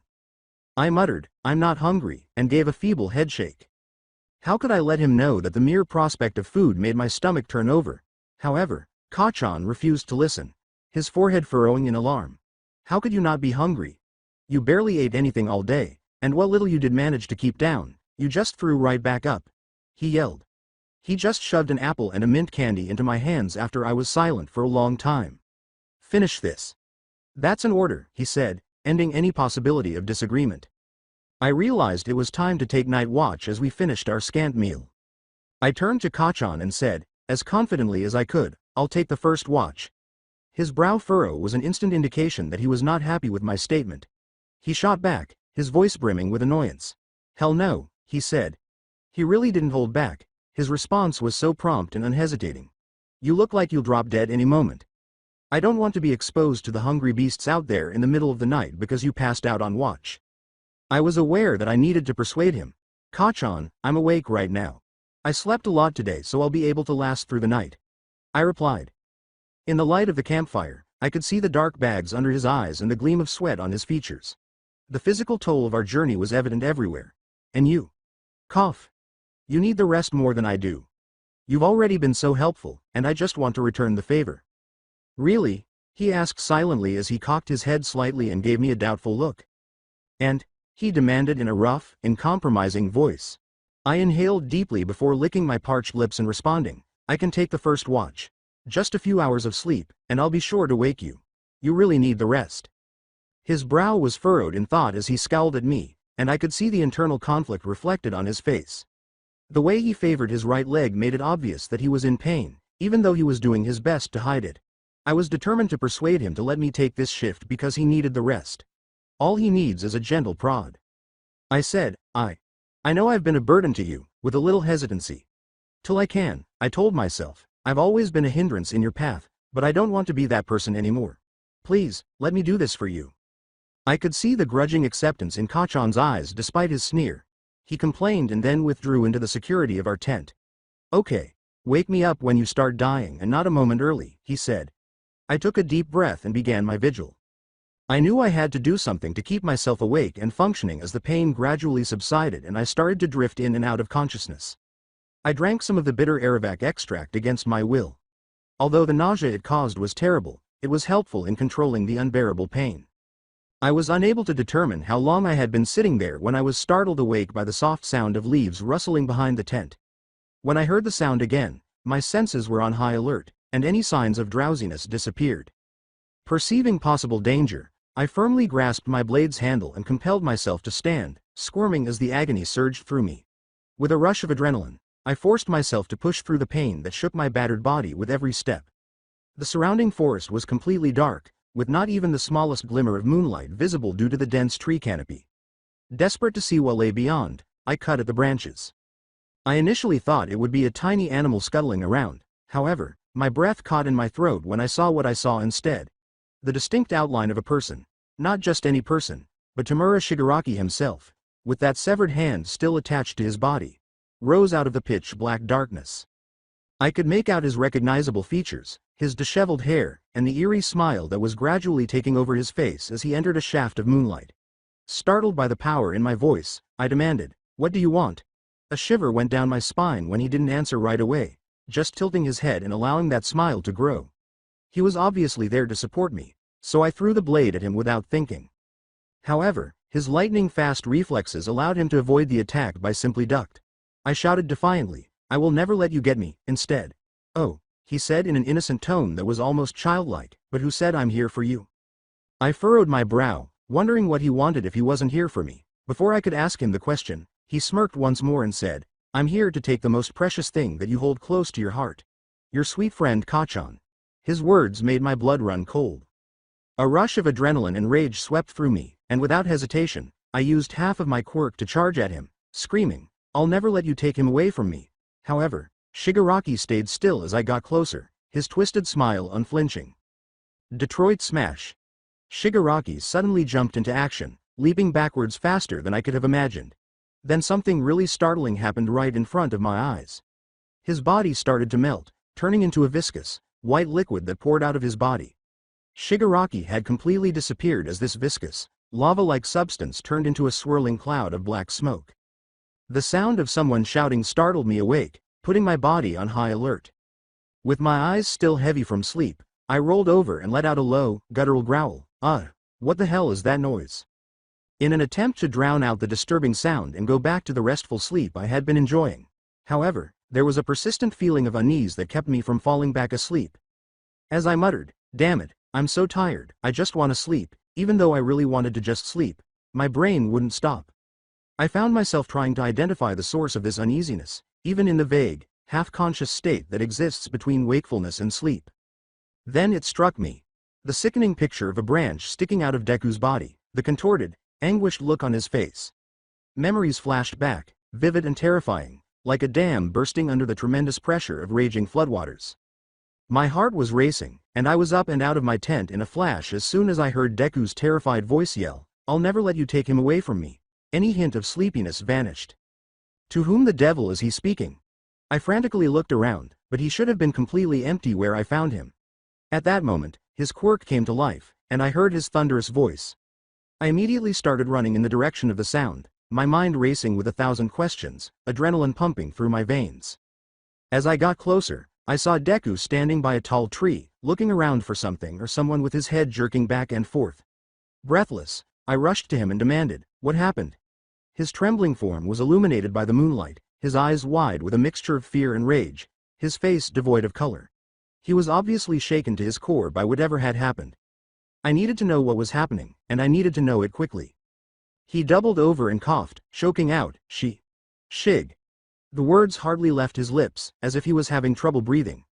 His features were etched with strain, which I could see. However, they chilled me to the bone when they did. Shigaraki. Shigaraki is here. I frantically looked around, my eyes darting left and right, but that pale-faced bastard was nowhere to be seen. "What, are you sure?" I asked. Only the sound of Deku's labored breathing filled the quiet, deserted forest. With all of his energy expended, Deku could only respond with a feeble nod. "Stay here," I ordered, already making my way to look into it more as I used my quirk to light my way and get ready for an attack. I searched the area 5 times without finding any sign of Shigaraki. My stomach churned as I retreated to Deku's side and assessed his condition. He was crouched over a tiny pool of water on his knees. Everything I needed to know was already clear from the strong odor. He had puked, and his body was showing signs of weakness. He was struggling to stay upright, and even from where I stood, I could see the perspiration dripping from his forehead. He urgently needs medical attention because his condition is rapidly getting worse. I recall how, in spite of his evident pain, he had pushed forward throughout the day and refused to rest. As usual, obstinate and committed to finishing the task at all costs. His breathing was wet and ragged, and I could hear it. Every time he whimpered, I found him doubled over, his pale face glistening with sweat as if he had endured hours of exhausting training. The congestion deep in his chest crackled with each labored cough. He was barely hanging on, as all the signs told me, but I chose to ignore them. I figured he knew that getting off this hill as fast as possible was his best chance of getting better. I didn't question his refusal, therefore. I also knew I couldn't risk carrying him myself, even though I had prayed in private that he would have enough strength to finish the journey. After all, I had a reputation to maintain. However, as I observed his struggles, I couldn't help but question whether I ought to have brought up the matter or demanded that he take a break. I sighed in frustration, realizing that I would have to put his needs and reputation ahead of my own in order to assist him. I can tell he heard me coming because he tensed up a little but didn't look back. I uttered the word, Deku, with an unusually soft tone that even surprised me. I felt the heat radiating from him as I knelt beside him and placed a hand on his blazing shoulder. He's burning up like a furnace, damn it. Are you sure you saw Shigaraki? 'Cause I've looked everywhere, and there's no sign of him. I was about to curse him for ignoring me in that way when he turned his face away from me, but then I noticed that he was wiping his face with his sleeve. I couldn't take my eyes off his fever-glazed, red-rimmed eyes when he finally sat back. He had a sheet-white face. He whispered, "I'm not lying, Kachan," in a croaking voice. I really saw him. He was right there, and then he started melting. There was white larva flowing out of him and then he was gone. Poof. No warp gate, nothing. Is he having hallucinations? How should I proceed? This is not good. This is really, really awful. I sensed that panic was beginning to set in. What on earth am I meant to do? Katsuki, please stop talking. Now is not the moment to panic. He does indeed have a high fever, but you can treat it. Correct? You ought to have enough medication to lower your fever. Calm down is a first step. The second step is to soothe him. I inhaled deeply and concentrated on him. I said, "It's all right now." I tried to reassure him, but his shaking persisted. "I think you scared him off. Good job. Now it's my turn to take over, all right? Let's get you back to the tent so you can rest." "No, I think he is still here, somewhere, watching us." "You said he melted, right? That means he's gone, and if he returns, I'll kill that bastard. Now, get up." The slump of his shoulders was the only sign that he heard me. He tried to stand up multiple times, but each time he applies pressure with his hands to raise himself, he falls back down and clutches his stomach in pain. In an attempt to lift him up, I reached down and caught him beneath his arm. It felt like steel could melt from the heat radiating off his body. When I eventually managed to get him to stand, I supported his waist and slung his arm over my shoulder. When I touched his injured side, he whimpered and made a feeble attempt to push me away, but I simply tightened my hold on his shirt and made him continue to move. TCH. My reputation is gone. Everyone is going to talk about how soft I am now. We eventually returned to the tent after a slow and excruciating process, pausing every few steps when Deku's coughing fits threatened to send him sprawling back to the ground. He was a total mess when we eventually got inside. I hurried to his bag to retrieve the flashlight and fever medication. There weren't nearly enough pills left to get him through this. There were only 2 left. As I rushed back, I could hear him whimpering and moaning in pain, shivering uncontrollably, his legs kicking feebly, tears streaming down his face. In between gut-wrenching sobs, he was muttering incoherent gibberish while clutching his abdomen, obviously in excruciating pain. I opened his fist and pressed the medication into his clammy palm in an attempt to reassure him. Hey, shish. It's gonna be okay, I said. Just take this, it'll help." However, he persisted in crying, so my words were ignored. I leaned closer, trying to understand his rambling gibberish. He whimpered, Why won't you stop laughing?" I scowled in bewilderment and shot back, "What? I'm not laughing," detesting the way my voice faltered with worry. "I just wanted to help that girl. I thought I was strong enough. You think that was something a hero would do? You're wrong. It hurts so much." My blood ran cold as I froze. I can still remember this memory from 7th grade, when I used my quirk to cruelly torment and taunt him, hurting the one person who had always admired me and believed in me despite my cruelty. His mental state must be affected by his fever. His health has gotten significantly worse, going from poor to critically ill and potentially fatal. The delirium, the high fever, the rambling, and all of these symptoms all indicate the same thing. INDECTION. His body is raising his temperature in a desperate attempt to fight. But until that infection is eradicated, it won't stop.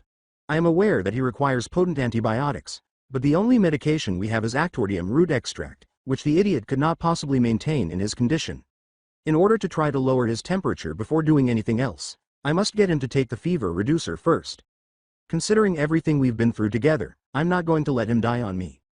I put my hand under his head and took hold of his shoulder to lift him up. I know it hurts.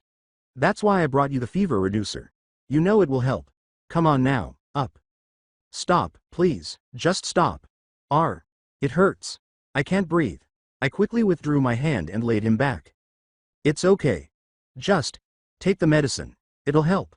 I will just raise your head, okay? I am not stupid, Suki. I'll beat ya the next race. You just wait, he yelled abruptly.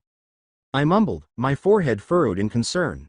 Oh God, how high is his fever? I felt a chill go through me. The old nickname we used when we were too young to pronounce each other's names correctly is what he's using to refer to me. The way he referred to me as Suki reminded me of the day he fell and scraped his knee in the park. I'll never forget the fear I experienced upon seeing the blood, or how, despite my lack of knowledge, I simply followed my instincts and tried to console him. He was my best friend in need at the time. I couldn't have just left him there by himself. I tried to comfort him like a child and blew on his injury, which was the only thing I could think of to do. His voice caught as he said, I promise I'll work harder, I won't give up. He began to cry, and I could hear the desperation in his voice as he said, just please, can you call her? I just need my mom right now. I really need her. She always knows how to make it better. His words struck a chord with me because of their unadulterated vulnerability. However, he did not say these things at the time. He was such a crybaby. I can still remember him crying non-stop until our parents came home. Then it dawned on me that this, not the terrified screams I had recalled, was what he had really wanted to say that day. I made an unsuccessful attempt to contact him through the fever haze.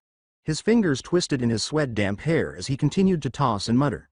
I knew I needed to move quickly as he started speaking incoherently. I therefore did what I am skilled at. I lost my temper. I realize it's not the most helpful strategy, but it's the only way I know how to handle things and the only language I can speak fluently. Hey, you damn nerd. Just keep your mouth shut. I don't want to hear another word. Got it? What else should I do, after all? My specialty is shouting and snapping. And to my astonishment, it appeared to be effective, at least briefly, as Deku's fever-bright eyes blinked and fixed on me. I wished I knew how to properly comfort and care for him now more than ever.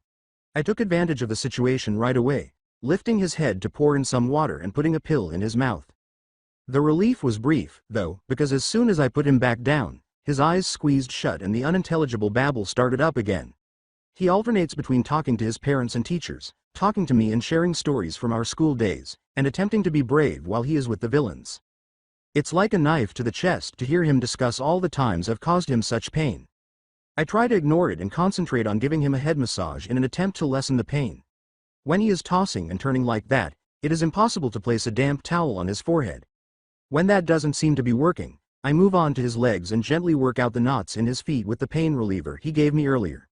I have experience, so I know which point to hit. His movements become more sluggish as the medication takes effect, but that seems to calm him down a little. Desperate to find anything that will lower that dreadful fever, I keep alternating between his head and his legs. After deciding to give him the second pill, I continue massaging him, rubbing over all of his uninjured areas. Now that he isn't moving as much, I apply a moist wipe to his forehead and keep checking to make sure it stays cool. He whimpers and shivers at every touch, so he isn't sleeping. Even though I'm not the most caring person, it's killing me to see Deku like this. As much as I hate to say it, I am the one who put him in this state, and he is a complete mess. Therefore, even if it means swallowing my pride and playing nursemaid for a while, I'll do whatever it takes to help him get back on his feet. Because I secretly care more about this fool than I'll ever admit. Detroit Smash. Shigaraki suddenly jumped into action, leaping backwards faster than I could have imagined. Then something really startling happened right in front of my eyes. His body started to melt, turning into a viscous, white liquid that poured out of his body. His physical form completely disappeared, leaving no trace behind, and this viscous, lava-like substance turned into a swirling cloud of inky black smoke that obscured my vision. I watched in disbelief as the last traces of Shigaraki vanished into the swirling, ethereal smoke, and then nothing. What just took place? Did he truly fall apart in front of me? Perhaps he had picked up this new quirk from All for One. As I frantically attempted to make sense of the situation, I felt lightheaded and my head was spinning. Had it all been in my head?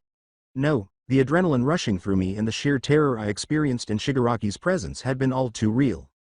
Even though he had disappeared completely, I could still feel his sharp eyes on me. But now, where was he? How could he have gotten there? I blinked quickly to get my vision back, squinting against the dim moonlight as my eyes frantically scanned the thick forest. What happened to him? In a way I had never felt before, I felt completely vulnerable. As I anxiously awaited his return, the uncertainty was unbearable and my nerves were frayed. I clenched my fist and winced as my veins ached from the movement. The sound of rustling caused me to turn my head. God, my head. The blurriness and spinning persisted, but it took a few blinks to regain my sense of my surroundings. Oh no, the faint moonlight that filtered through the dense tree canopy only made things more confusing by giving everything a spooky, silvery gleam. As I took shallow breaths, I frantically thought, don't be sick.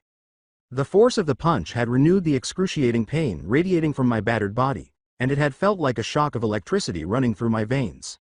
I cursed my lack of foresight as I realized I should have used my left arm. However, I had thrown caution to the wind and slapped Shigaraki without properly evaluating the situation because I was so angry and felt compelled to protect Kachan from that monster. I closed my eyes to reflect, and my goodness, it has never been this difficult. Pain, and pain are all I can think about. The wolf's vicious jaws seem to be still clamped down on my arm, its razor-sharp teeth sinking farther and deeper every second. Additionally, my lungs felt like a fluffy mat under the stomping feet of a herd of raging elephants, making it difficult and stressful to breathe. The words stuck in my raw, hurting throat, but I wanted to scream out to them, to plead with them to halt their ruthless attack. My skull echoed with every pulsing heartbeat, the thumping rhythm sending sharp pain spins through my head. My legs were wobbly and uncertain as I struggled to regain my footing, as if the solid bones had been replaced with mushy, trembling spaghetti. They could hardly bear my own weight, much less propel me ahead. What about my middle? It seems as though it is non-existent. I'm not sure if I should be pleased about it or concerned. I would have been pleased to strike that bastard hard and remove that twisted smile from his face, but he simply disappeared in an instant.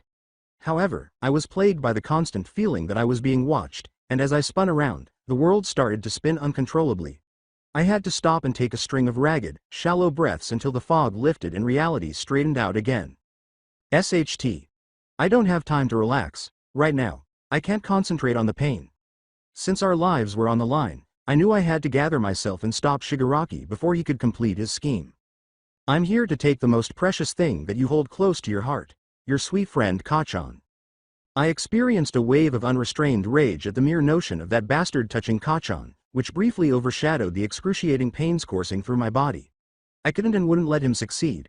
I forced myself to concentrate, gritting my teeth against the pain, blinking to get my eyes to scan the darkness for any movement or clue as to Shigaraki's whereabouts. Even though my ears are ringing, I can still clearly hear the distinct sound of explosions. Kachan is here and prepared to battle. He asks, what happened? I opened my mouth to respond, but nothing came out. I know it will be ineffective, so I don't try to clear my throat. I started hacking after the third try, which made my throat burn even more. At last, a complete sentence emerges. Shigaraki is here. As he asks for confirmation, I can see the tension in his muscles and the worry on his face, but all I can do is nod weakly and clutch my chest. A debilitating sense of failure overcame me. What did I do when it was my responsibility to keep watch and protect us both? Kachan came to assist me after waking up from his much-needed nap. When I couldn't even manage a basic night watch without getting hurt, how could I ever call myself a true hero? The guilt was threatening to overwhelm me. His typical stern manner belies the worry I knew he was feeling when he says, stay here. With his quirk activated, he looked around for the villain, prepared to take him on and protect me. Even though Kachan's bravado can be a bit much at times, I am really happy to have him by my side right now. He was behaving like the real hero I've always looked up to, prepared to risk his life to protect me. But as Kachan ran off to face the enemy, leaving me by myself, I couldn't help but feel like a burden. The idea of him abandoning me always made my heart ache, even though I know he's only attempting to keep me safe. However, I couldn't think about that right now because I needed to remain vigilant because there was a villain on the loose. I heard another rustling sound and, without thinking, I rushed clumsily in that direction. The wrong thing to do. I attempted, but was unable, to slow my descent as my footing abruptly failed me. My hands and knees slammed against the uneven ground, sending shockwaves through my body. The impact was startling. My skin became embedded with tiny stones. Every nerve ending exploded with pain, a searing sensation that spread throughout my body and up my limbs. I tried to stifle the agonized scream that was about to come out from between my gritted teeth by clamping a hand over my mouth. I made an effort to breathe. Dear God. The act of breathing is painful. My chest felt like it was being stabbed by hot knives with every breath. Every choice I made seemed to result in more problems, so nothing was going right. The nausea only got worse when I tried to keep quiet. As the burning bile rose up my esophagus, I could feel it leaving a trail of flames behind. The feeling of being sick is overwhelming.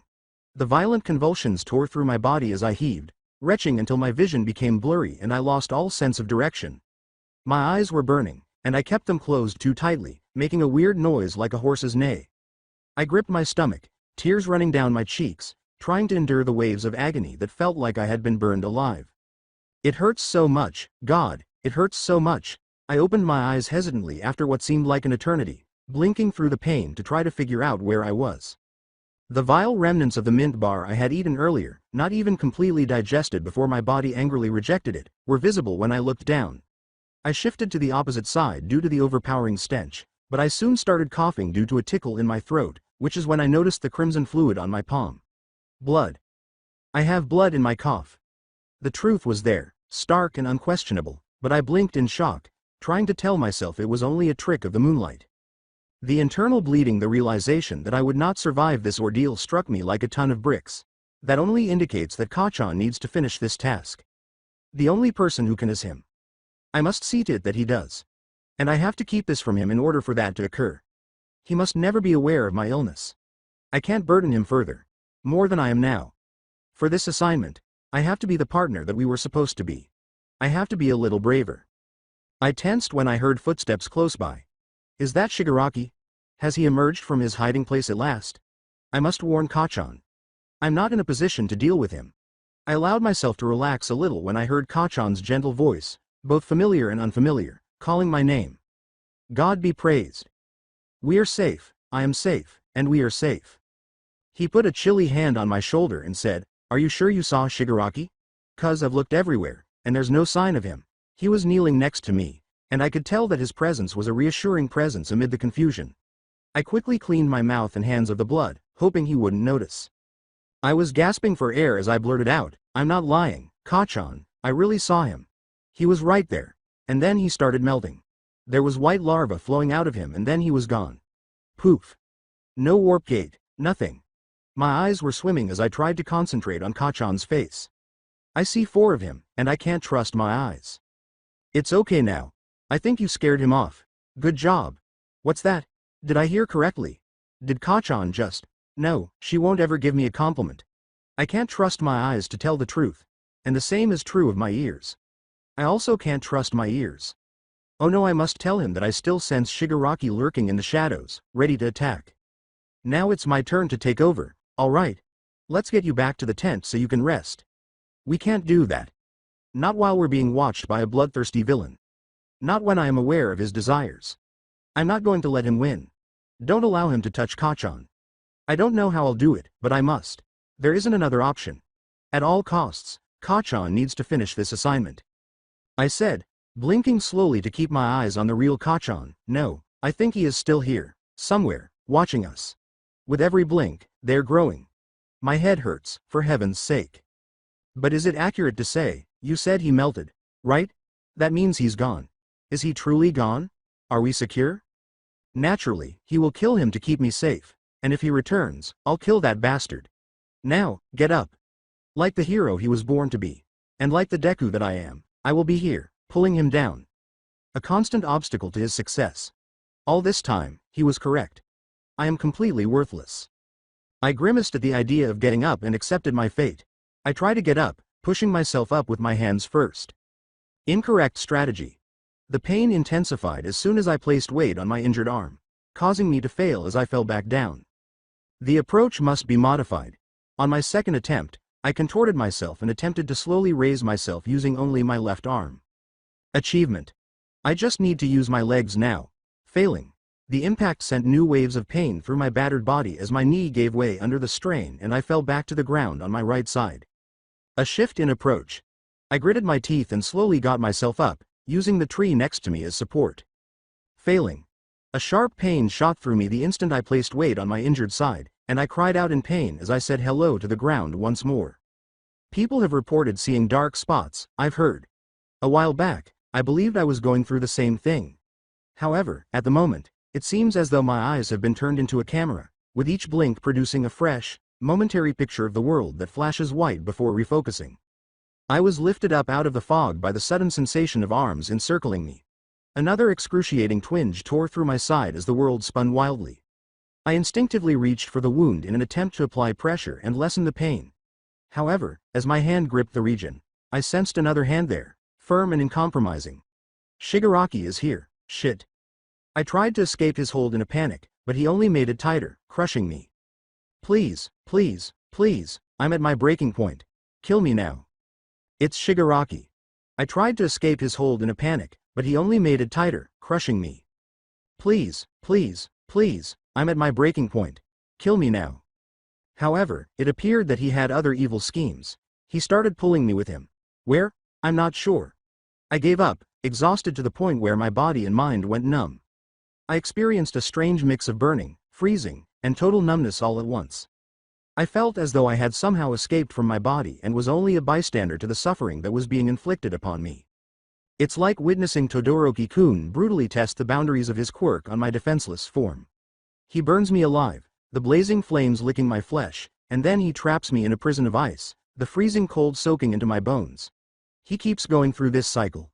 Every time the smoke overwhelms me, I just lay there, spluttering and coughing. Todoroki then raises me just when I think I can take it no more, only to let me fall back down. However, I continued to fall, plummeting into a pitch-black volcano, rather than hitting the ground. How can I be certain that it's a volcano? Is the odor the reason? Or because the pit never ends? I am scared of what might be at the bottom, and all I know is that I am alone in the suffocating darkness. Hot lava? Is the water frozen? Uneven ground? Or something darker still? Does it really make a difference? As I sped toward an unknowable destiny, my body continued to twist and turn, reminding me of the pain. A guttural scream echoed in my ears. I became aware that I was the only one making noise, though, as the ringing in my ears stopped. My cries of agony were ignored as I stood alone in this ominous, dark place. I started walking after spotting a tiny green pinprick in the distance, but I never discovered what was actually at the bottom. Floating. Flying. Heading that way.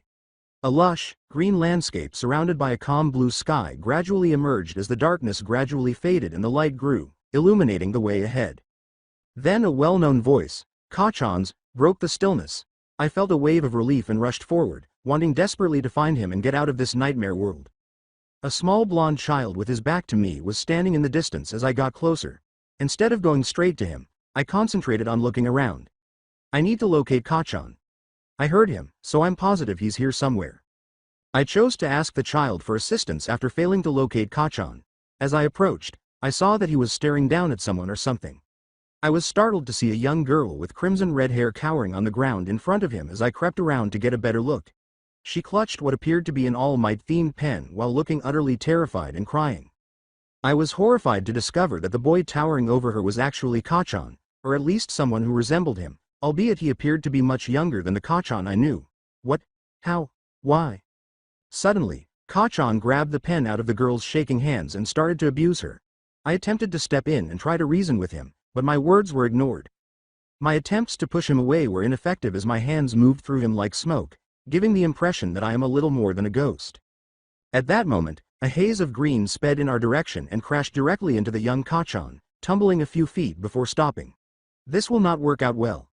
The three children tower over the greenet, and the young girl took advantage of the situation to run away.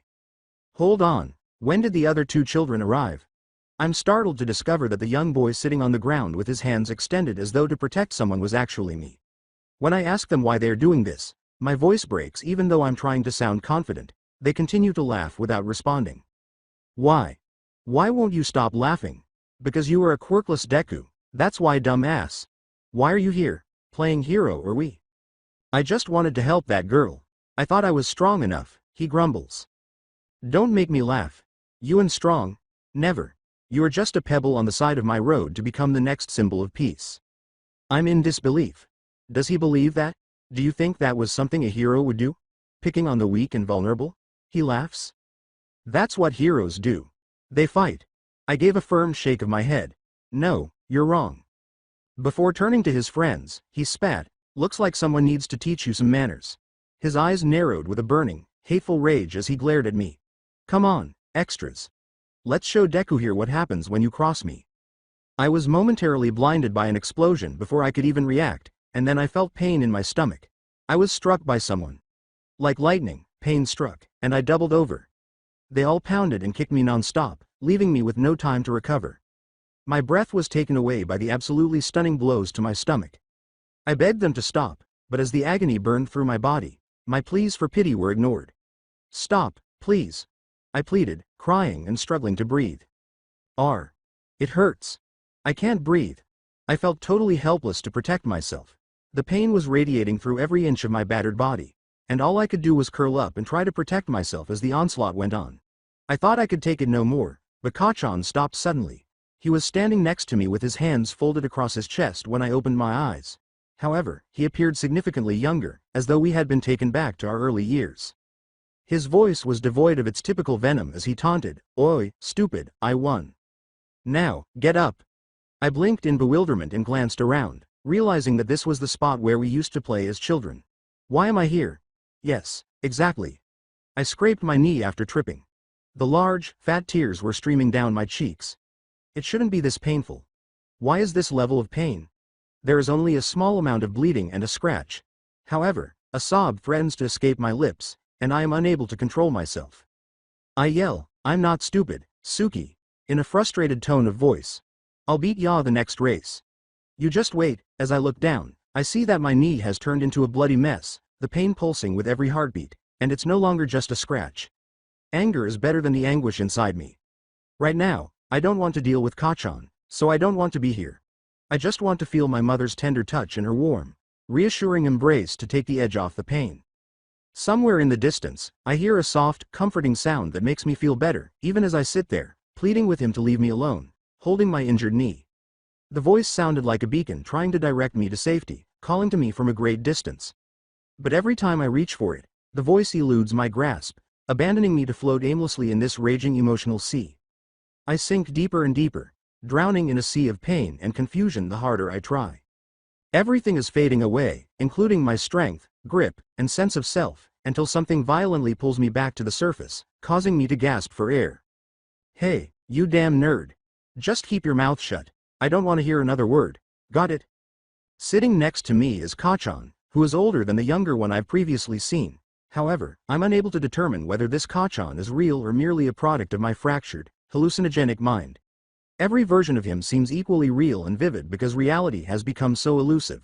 Like I'm drowning again, I feel myself slipping under as he pours water over me.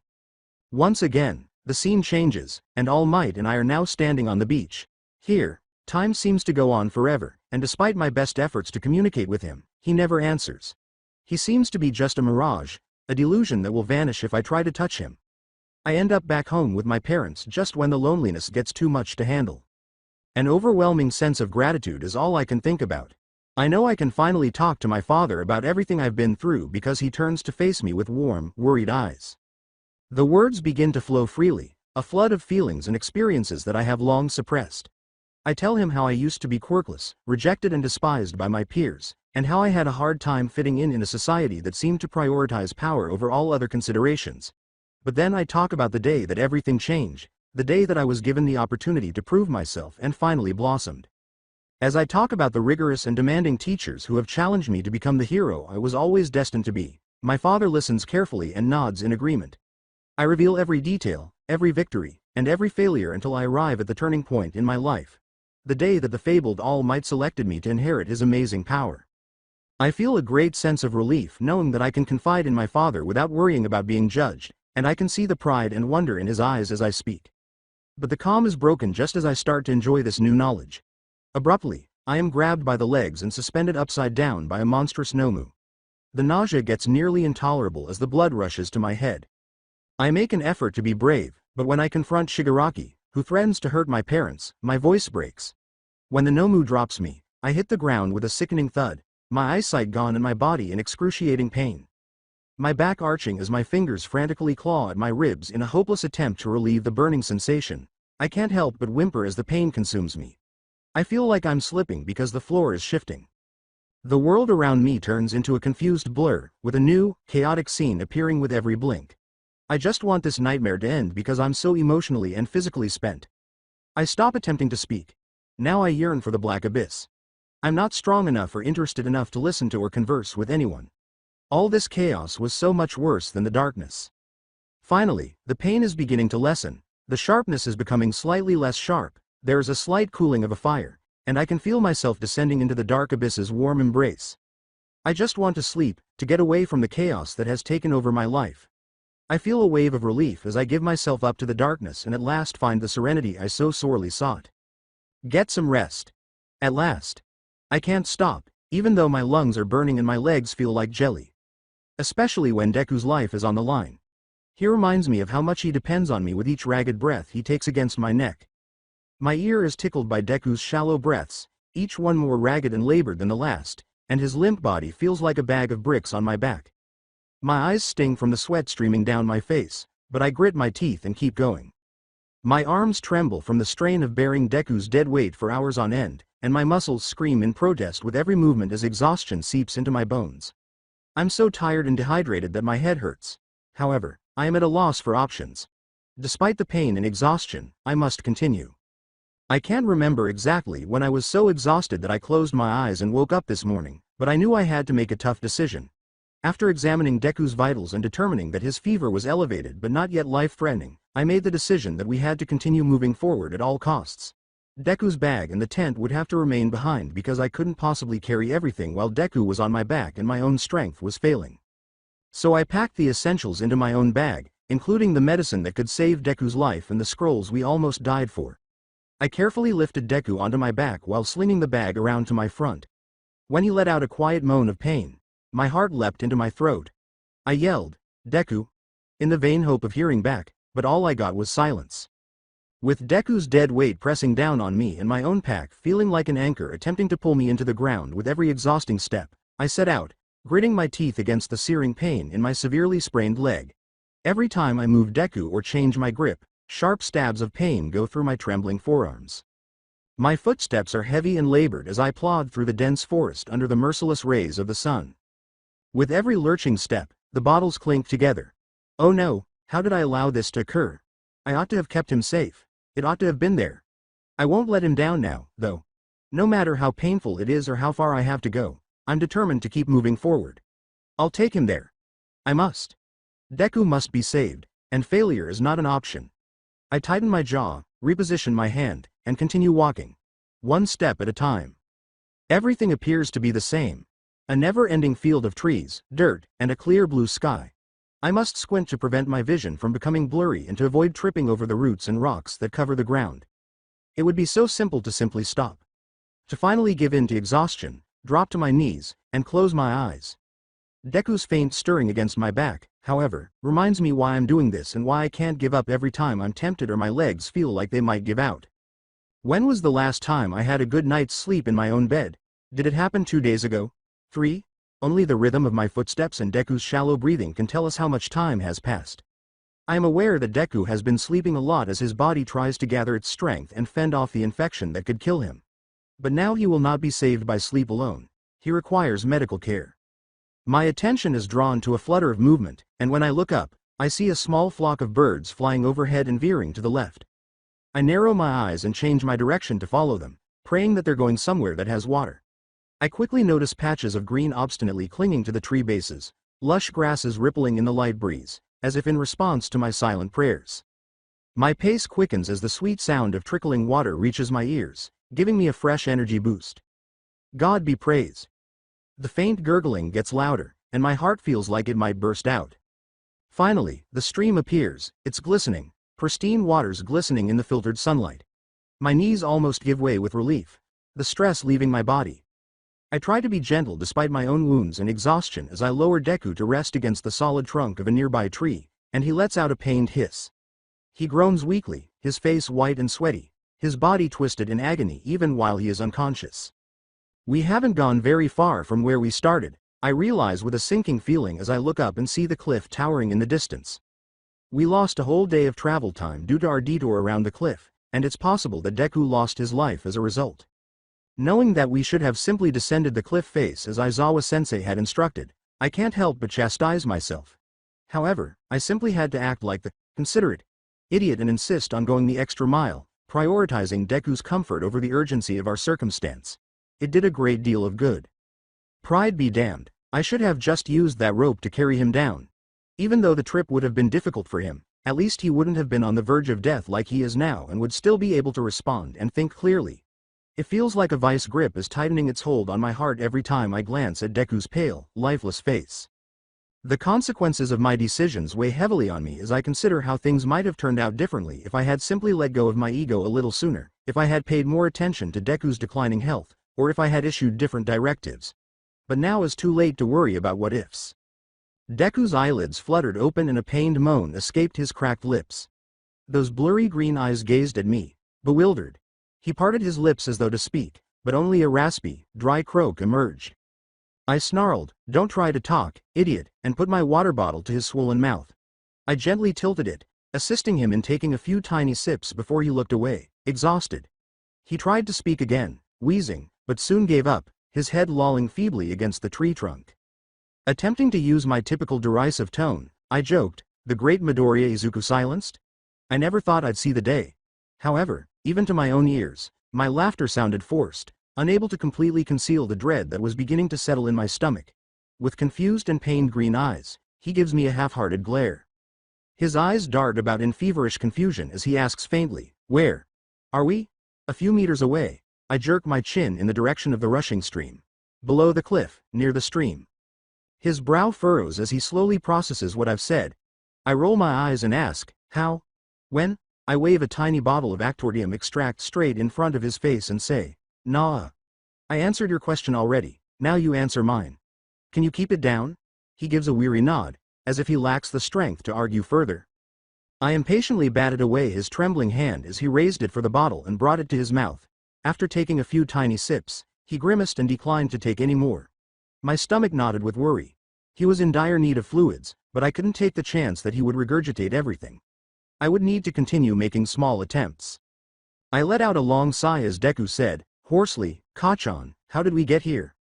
His eyes enlarge and begin to sparkle with unexpected tears. "I carried you, moron." "How else?" he asks. "Great, the waterworks are about to start." With trembling hands covering his face, Deku sobs, "Why? Why didn't you just leave me?" White hot anger flares in my chest as I say, "I have become such a burden." The words, "I am not leaving you behind, damn it," scream out of my throat and reverberate through the trees. He looks at me with tears running down his pallid cheeks, asking, "How many times do I have to repeat before it sinks into that head of yours, huh?" I level him with a hard stare, flick his head, and take a steadying breath. "You might be a burden, but don't you ever fucking say I'm not strong enough to carry your sorry ass. I'm going to be the #1 hero, and I'll never leave a man behind. Not even a useless nerd like you. Got it?" He nods and a feeble, shaky smile tugs at his mouth. A ghost of a smile touches his wan features as he looks up at me and runs a hand across his face. God, I wished I could have seen that smile. Even though everything was terrible, I briefly allowed myself to think that obstinate smile meant we would somehow get through this. That everything would return to its usual state. He croaked, "Kachan," and then doubled over in a fit of coughing that ripped through his thin body. "You need something warm to drink. Normally I'd make you some soup, but we're in the middle of fucking nowhere, so hot water will have to do." I dug into my pack and found my metal water bottle, carefully heating the contents with my quirk until they were steaming. I asked, "Here, drink this." Slowly, and put the bottle to Deku's lips. The hot water soothed his raw throat as he took a few hesitant sips. He croaked, "Thanks Kachan," his voice a little louder now. "I think I can walk on my own, you don't need to keep carrying me." "Shut the fuck up. No one asked for your opinion. I'm not letting you slow us down even more, and you will follow my command. Remember?" With a faint smile on his foolish, freckled face, Deku nodded docilely. He tried to act as though nothing was wrong, but I could see that his pain and fever were wearing him down. Damn him and his smiles. My chest felt constricted and strange. I grabbed the improvised bandage around his torso and said, "Good, now hold still while I check your wound," but he jerked away. "No," he yelled, or at least he tried to, in horror. "No, wait, please Kachan, I'm so tired. I don't want you poking at it again." The pain finally came to a bearable level. "Can't we just rest a bit longer first? Please?" His pleading eyes were green. Oh no, those adorable eyes. Something in his face made me stop, even though I wanted to argue and make him allow me to clean the festering wound. I didn't have the heart to make the little twerp any more uncomfortable because he looked so tired and unhappy. Not right now, anyway. I gave in and rolled my eyes. "TCH, fine. We'll take a short break," I said. "But you better not fucking die on me, you hear?" "Riley, I'll do my best," Deku answered. Huffing, I sat down next to him and took an apple out of my bag. When I offered it to him, he shook his head, his face tinted a sickly green, so I took a big, irritated bite myself. Although I knew his stomach probably couldn't take much at the moment, the nerd needed to eat to maintain his strength. A few minutes of tense silence were broken by the sound of Deku's raspy voice. "Kachan. Where's my bag?" I asked, pretending not to hear him, as I looked around at the twisted trees. But he continued, holding my arm feebly. "Kachan. My bag. Where is it?" I let out a deep sigh. "It weighs too heavy," I muttered to myself. "What?" Deku said in a strained tone. I got up and yelled, "It was too damn heavy, okay? I couldn't lug around my pack, your useless body, and your bag. I had to ditch it." Deku's eyes widened in surprise as he took a sharp breath. The tension was evident as we gazed at one another for a considerable amount of time. Then, to my complete surprise, Deku began to stand up, his face twisted in agony. I yelled, leaping to push him back down, "What the hell do you think you're doing?" But he swayed unsteadily and batted my hands away. "I need my bag," he gasped, his chest heaving with effort and his face contorted in agony. I screamed, "No you fucking don't." Pointing to my own pack, I said, "I have everything we need right here. What's so damn important that you're willing to kill yourself over it?" He didn't really have any valuables, not to mention his priceless hero theory notebooks. Deku adamantly stated, "You wouldn't understand," his voice breaking with passion. His knees buckled as he swayed dangerously, saying, "I need my bag. Just leave me alone." My temper erupting, I took hold of his arm to keep him steady. "Yeah? Try me," I wrathfully said. I became so irate that I roared, "Tell you what, Deku. I looked in your precious bag, and nothing important was in there. So what are you hiding, huh?" Deku clutched the front of my shirt with a strength I didn't realize he still had, and tears began to pour down his face. His voice was raw with hurt. "I want my lucky charm, my All Might figurine, you jerk," he yelled. "Are you serious right now? You're telling me a dumb action figure is more important than completing our assignment? Than your dream?" "Yes," cried Deku, his voice breaking. "It's more than just a toy, it's a reminder. A symbol of our friendship." Through a bedroom window, the sun shines. Transparent drapes hanging on its frame let in slender rays of light. On the room's floor, two boys are seated. Every wall in the bedroom is covered with posters of the all-time hero All Might in all his muscular, smiling splendor. The shorter one shouts enthusiastically, "Kachan," to the blonde in front of him. His green hair sways as he bounces on his heels, his eyes gleaming with naive enthusiasm. "Let's play heroes. I will be the hero and you will be the villain." 3 weeks have passed since that terrible day at the doctor's office. The day he received his quirkless diagnosis. As though being different was a disease of some kind. To avoid being among the 95% of people with peculiarities. The 95% who were at the top because they had powers. Rather, he was one of the 5% who were quirk-free. The insignificant minority. A waste of resources and room. Just a burden. Everyone has been treating him differently ever since. Even me. But there was still hope shining brightly in his wide eyes, a foolish, dangerous hope that I was going to shatter. "No," yelled the blonde boy fiercely, "I don't want to play with you anymore, so don't come over to my house either." The green-haired boy begs, "But I want to play with your new All Might figurine." He gripped the blonde boy's arm as tears welled up in his eyes. "Please, Kachan. You can take mine.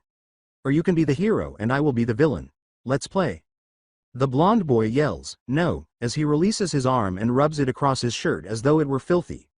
After much convincing and threatening, he picks up his brand new All Might merchandise that his father had purchased for him and says, "I told you, I don't want to be anywhere near you.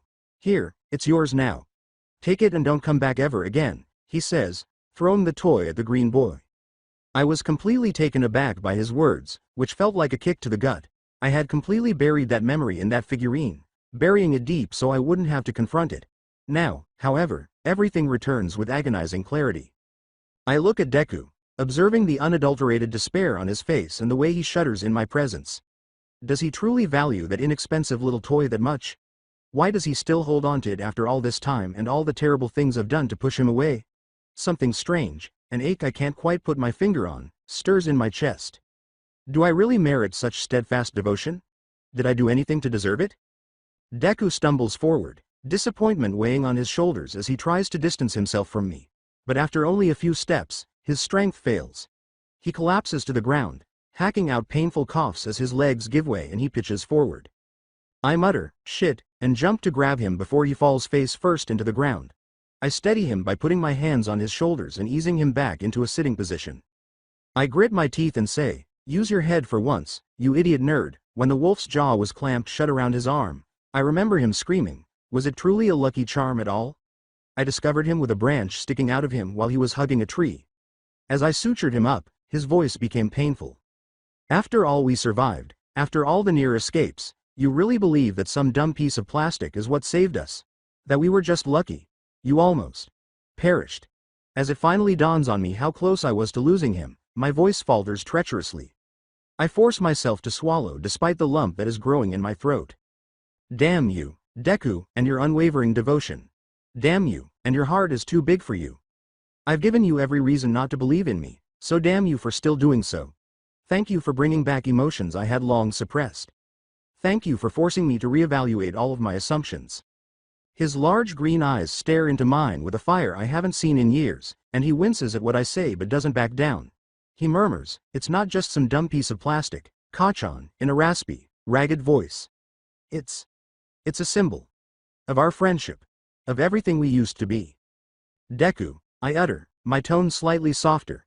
That figurine. It's not some magic talisman. Okay. It's not what's been keeping you alive out here. That's all you. Your strength, your determination, your annoyingly persistent will to survive. He looks up at me with tears in his goofy eyes, and I have to turn away before I do something dumb like give him a hug or something. His protest is feeble, but Kachan, I need that right now. I get up, ruffle my hair, and pace a little in frustration. I crouch in front of him after deciding to face him. I close my eyes and inhale deeply to regain my composure before looking him in the eye once more. I try to control my anger and frustration by telling him bluntly, then I'll get you a new one, a better one. Really? He looks at me for a long time with an unreadable expression, and then a tiny, hesitant smile tugs at the corners of his mouth. His words are, thanks, Kachan, mumbled. I sighed, what the hell are you thanking me for? For being a good friend. I was unable to speak for the second time in a day. For years, Deku had called me that, and every time I heard it, I either sneered at him or did something worse. For what reason could I have a friendship with someone so pitiful? Someone who annoyed me with every glance and was so unworthy of being with me. But now that I see him, I'm at a loss for what to call him. If you say anything like that again, you're dead, I exhaled. I turned around and positioned myself to grab him, saying, and if you are so refreshed as you say, then you will have to stay awake. I don't want to get bored along the way. Now hop on. We have an assignment to complete. Actually, I have a better idea.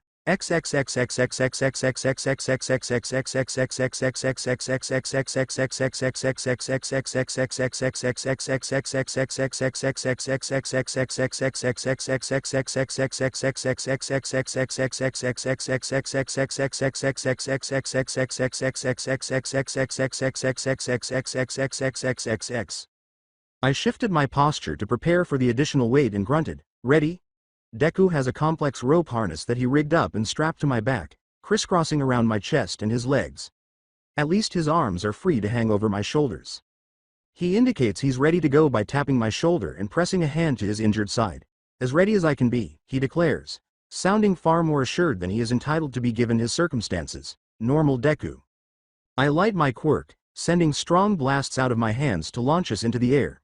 As we flew through the wind, the ropes that held Deku to my back pulled taut. I hear him hiss in pain against my ear as the force shakes him. Finding the ideal timing required several attempts in order to strike a balance between maintaining flight and avoiding too much jostling of the nerd. Deku came up with the brilliant idea to use my peculiarity to help us descend the mountain more quickly without making my sprained ankle worse. If he wasn't right, I wanted to tell him where he could put his brilliant ideas, but damn it all. Once more. This is how Deku has always been. He always makes shrewd plans. He was right, and it really annoyed me at times. However, his large brain must have been useful for something. He nearly threw up during the first attempt. He took deep breaths and stared at the ground until his face turned ghostly white. I was about to give up at that point, but the obstinate idiot insisted that we give it another go. Idiot claimed that he looked at the ground flying by below us and made a mistake. He naturally devises another strategy. Staring at the back of my head. Anything to keep from conceding defeat.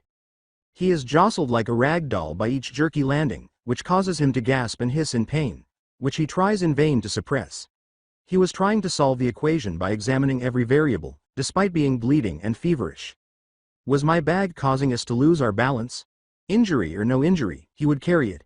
We debated it, but Deku's gratingly sensible reasoning always prevailed. He never knows when to give up, I promise.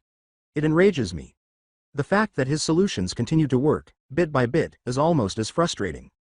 As I try to keep us steady, the wind whips past us as we soar above the trees. Even through our clothing, his skin is blazing hot, and I can feel him trembling against me. Even though his breathing is shallow and ragged, and I think I hear him throw up a few times, the self-sacrificing fool never complains. I'm sweating profusely and my arms are beginning to hurt from the strain, but it's nothing compared to the tremors I can feel running through Deku's body as he clings to me, his hold becoming weaker by the second. I'm trying my hardest to keep us airborne and stable while breaking records with my quirk. However, after listening to Deku's labored breathing and muffled moans, I realize I must lower my volume before the nerd faints or worse. All I have to do is locate Aizawa to finish this. I've been following the stream for a while, and I can make out the hill's base in the distance. We're nearly there.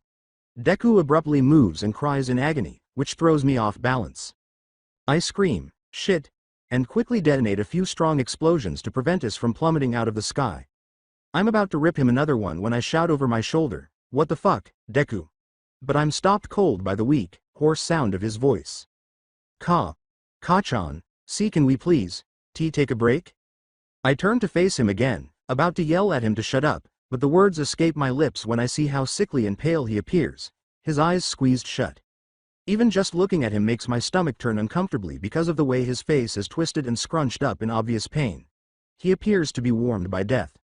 I try to ignore the way Deku slumps against me, his face pressed against my shoulder blade, as I look around for a reasonably level area to set us down. Damn it, Deku, don't you dare puke on me. I whisper, just hang on a little longer, not sure if he can hear me over the rushing wind. Deku, you dare not die on me now. I released a controlled explosion, reducing our speed until my feet touched the floor. I eased Deku down to sit against a big boulder after lowering him as gently as possible off my back. At the movement, I wince as a choked cry of pain escapes his throat. His nails turned blue as one trembling hand pressed against the shirt's blood-soaked material. I hiss under my breath, shit, attempting to ignore my trembling hands as I search through my pack until I locate the nearly empty water bottle. I help him take a few sips while holding it to his cracked lips, before a weak coughing fit takes over and water drips down his chin. I wipe it off with my sleeve. I ask him quietly if he can keep the Aerovac and Actordium extracts down while I wave the bottles at him. He shakes his head, afraid that opening his mouth will make him throw up. I don't make him do that. Simply lie down beside him. My gaze remained away from him. I don't need to be an expert to understand how ill he is. It won't be long before he faints, with his eyes already blurred. I'll have to distract him from the discomfort. I'm not very good at starting conversations, though. In the majority of them, I end up setting the other person on fire. I have to keep Deku's focus on me, though. The first thing that came to mind was what I said. Do you have the latest limited edition All Might figurine fighting with Scrimpo? As the question slowly dawned on him, he said, what? Yes, I have. He quickly puts his hand over his mouth and turns away, attempting to suppress his cough. Purchased it last week. It nearly cost me my kidneys. Cough. What comes next? God, I'm terrible at this. I was considering my next move when he hesitantly asked, do you have it? As soon as I saw the hurt expression on his face, I regretted saying, No, I don't collect figurines. I'm not a kid anymore. But I do collect his flashcards. It's a hobby of grown-ups. Really? He inquired eagerly. How many have you collected so far? I have 56. With pride bursting from my chest, I exclaimed, "Ha! I have 82, I beat you. Would you show them to me?" His face drops as I say, "No way, I'm going to let your filthy hands touch them." The excitement instantly leaves his body like a switch. Why'd I act like a jerk around him? But I'll let you see them, in an attempt to mend the damage I caused. Thanks, Kachan. He gives me a smile, but his eyes are not open. I was considering damage control when I noticed that his shoulders were trembling. Is he in tears? However, I said I would show him my flashcards. Oh no. As I walked around, I noticed him trying to stop another coughing fit by covering his mouth with a cloth. As he struggled to stop them, the coughs came quickly, shallow and breathless. Don't suppress it, I advised. His whine was muffled and sounded like, hurts. Putting a hand on his back and feeling the tense, twisted muscles beneath my fingertips, I said, I know, but you need to let it out. He lets the cough out and gives in. As he doubles over from the force of the spasm, it came out from deep inside his chest, wet, harsh, and painful. He barely had the strength to take a breath after it tore through his entire body. He continued to cough without stopping until I started to feel anxious. I pounded his back because I didn't know what else to do. After that failed to produce any results, I struck again, more forcefully each time. After a tense few minutes, his chest's congestion finally cleared up. The coughing storm subsided. He lay limp and without energy, and made no move. I shake his shoulder and ask, Deku. I roll him on his back when he doesn't try to talk. He's still holding the cloth to his mouth when I remove it. The cloth has dark, inky red splatters on its inner surface. Fuck. Pain was the first sensation I experienced. A terrible, all-consuming pain that felt like it would drag me back into the shadowy depths of unconsciousness. I wanted to remain there, floating calmly in that quiet, serene oblivion. However, I am being pulled back to the shores of consciousness by the persistent aches and jagged stabs that radiate through my body. I tried to assess what hurt the most after being defeated, but I soon realized that the better question was what didn't hurt. My head thuds like a drum, and with each beat, I feel a new wave of pain. It feels like someone has whipped my back. My arms are still horribly numb despite my attempts to move them. I was unable to muster the strength to move my legs more than a twitch, but I could tell they were still attached. I almost felt like I was moving, but that could have just been my senses being confused and lightheaded. My body twitched as the movement suddenly stopped, and the pain flared up with new vigor. It took me a moment to realize that the pathetic sound that reverberated in my ears was coming from my own raw throat, a low groan. I struggled to pry open my eyelids, fighting against their leaden weight with all the strength I had left. When did opening one's eyes become such a Herculean undertaking? The first thing I saw when I eventually succeeded in opening a sliver of them was Kachan's gaunt face looming over me. As though he hadn't slept for a week, his features were drawn and his bloodshot eyes were smudged with pale, dark shadows. Sweat trickled down his forehead, and his shoulders drooped with fatigue, but his face was marked with intense worry. Desperate to ask him what had happened, I parted my cracked lips, but all that came out was a wheezing breath. My tongue refuses to cooperate, feeling heavy and thick in my mouth. As if I had swallowed a mouthful of razor-sharp cactus needles, the effort caused a searing pain to rip through my throat, but I try again anyway. As he helps me drink some water, he complains, "Don't try to talk yet, you idiot," but his words aren't really sincere. As the cool water slides down my dry throat, the first sip is both a relief and a pain. I can breathe a little easier after taking a few more gulps, but speaking still feels unattainable. He quips, "The great Midoriya Izuku silenced. I never thought I'd see the day." However, the joke comes across as strained and forced. I try to give him a glare in return, but the slight movement saps my meager energy and leaves me feeling even more worn out than before. I just woke up, so how come I feel so weak? I scan our surroundings in an attempt to get my sluggish brain to cooperate, looking for anything familiar to hold on to. But I can't remember this place at all, try as I might. I'm not even sure if this is a dream or the real thing. With a weak, almost alien voice, I rasped, "Where are we?" With 1,000 unsolved questions racing through my head, I looked around in a feverish daze. My most recent vivid memory is of Shigaraki, white lava, vomit, blood, campfire. Oh no, hold on. This place has no traces of burned wood or ashes, and the air is free of the smell of wood smoke. Shigaraki was where? What had just taken place? Every thought jolted me into a sharper awareness, but along with that clarity came a depleting exhaustion that made my legs feel heavy. As the confusion grew more intense, I decided to keep quiet and let Kachan speak in the hopes that he would fill in the gaps that felt so painfully empty in my head. I could feel my energy slipping away like sand through my fingers. A few meters away, he jerks his chin in the direction of the rushing stream, whose crystal clear waters provide a sharp contrast to the turmoil in my head. I scowled, taking longer than usual for the words to register. Below the cliff, near the stream. How had we gotten away from him? Was he still hiding in the shadows, right behind us? Was that what had drained Kachan? His face was heavy with exhaustion. When? I asked myself as I tried to piece together the shards of our final moments. A confusing darkness was the last thing I recalled. How had we arrived at this location? Exasperated, Kachan rolled his eyes. He waved a tiny bottle of Actordium extract in front of me, its contents swirling menacingly, and said, "Nah. I answered your question already. Now you answer mine. Can you keep it down?" I nodded tiredly, dread curled in my stomach, but my body was too exhausted to protest. Did it really matter if the patient was coughing up blood? I knew the medication would help with the infection. There were a lot of unanswered questions in that article. How did we get here? I asked again, gathering what little strength I had left. The words came out almost meekly, and I felt a glimmer of anxiety. Kachan's directness struck me like a brick wall.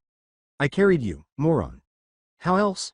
A wave of guilt washed over me as the weight of his words set in, so strong that it felt like I was being dragged beneath the surface of a pitch-black sea. My vision became blurry as my chest constricted and I felt the warmth of tears forming in my eyes. As the truth of my predicament set in, a knot formed in my throat. My voice was shaky and muffled as hot tears ran down my cheeks, soaking my trembling hands in front of my face. Why didn't you just leave me? I sobbed. I struggled to control my urge to cry because the shame of it all felt so overwhelming. I'd become such a burden. Is he blind to it? If I can't even stand by myself, how can I ever become a hero?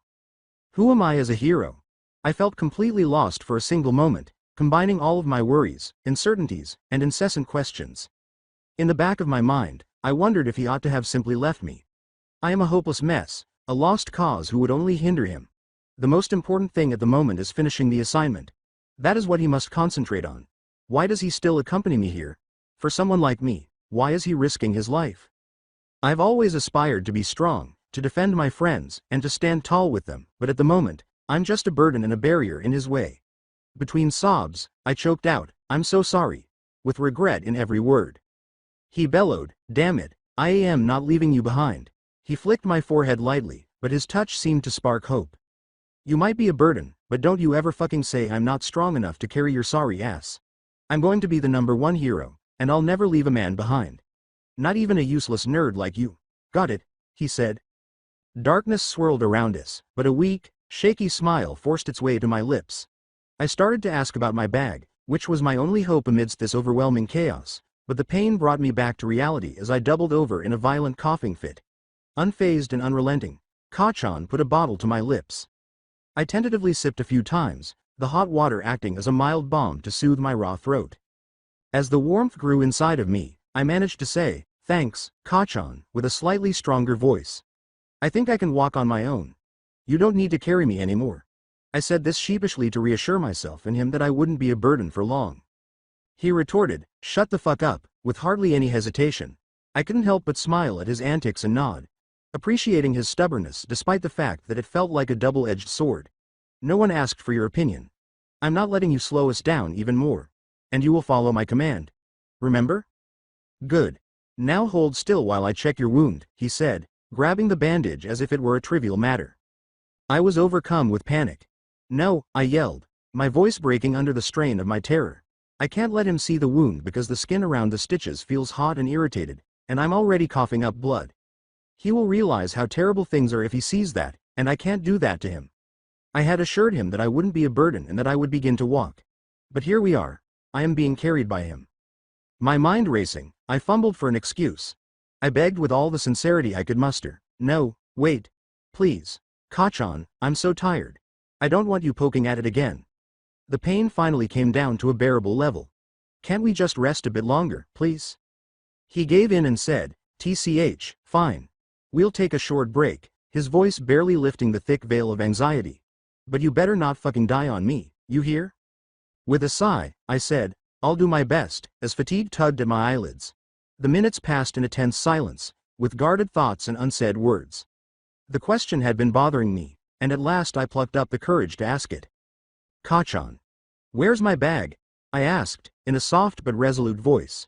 When he didn't answer, I grabbed his arm feebly and dragged him back to the present. He blurted out, Kachan. My bag. Where is it? I pressed, my heart racing. What? His eyes flashed with annoyance as he snapped, it was too damn heavy. Okay. I couldn't lug around my pack, your useless body, and your bag. I had to ditch it. His words caused my chest to tighten like a vice as a wave of disbelief swept over me. What was he doing? Didn't he realize how much that bag meant to me? My all-might figurine, my lucky charm, and the one item that always gave me strength when I felt weak were in my bag. And now it had vanished, discarded due to him. In my heart, anger wavered along with a profound sadness that felt like it would drown me. Is he really to blame? It had been me who was unconscious, sagging helplessly over his shoulder, unable to bear my own weight at all. I was struck with the realization like a crashing wave. I can't blame him for this. But the sense of urgency that swept through me won't go away. I must have my bag. I would retrieve it. I'd figure out a way to fix it.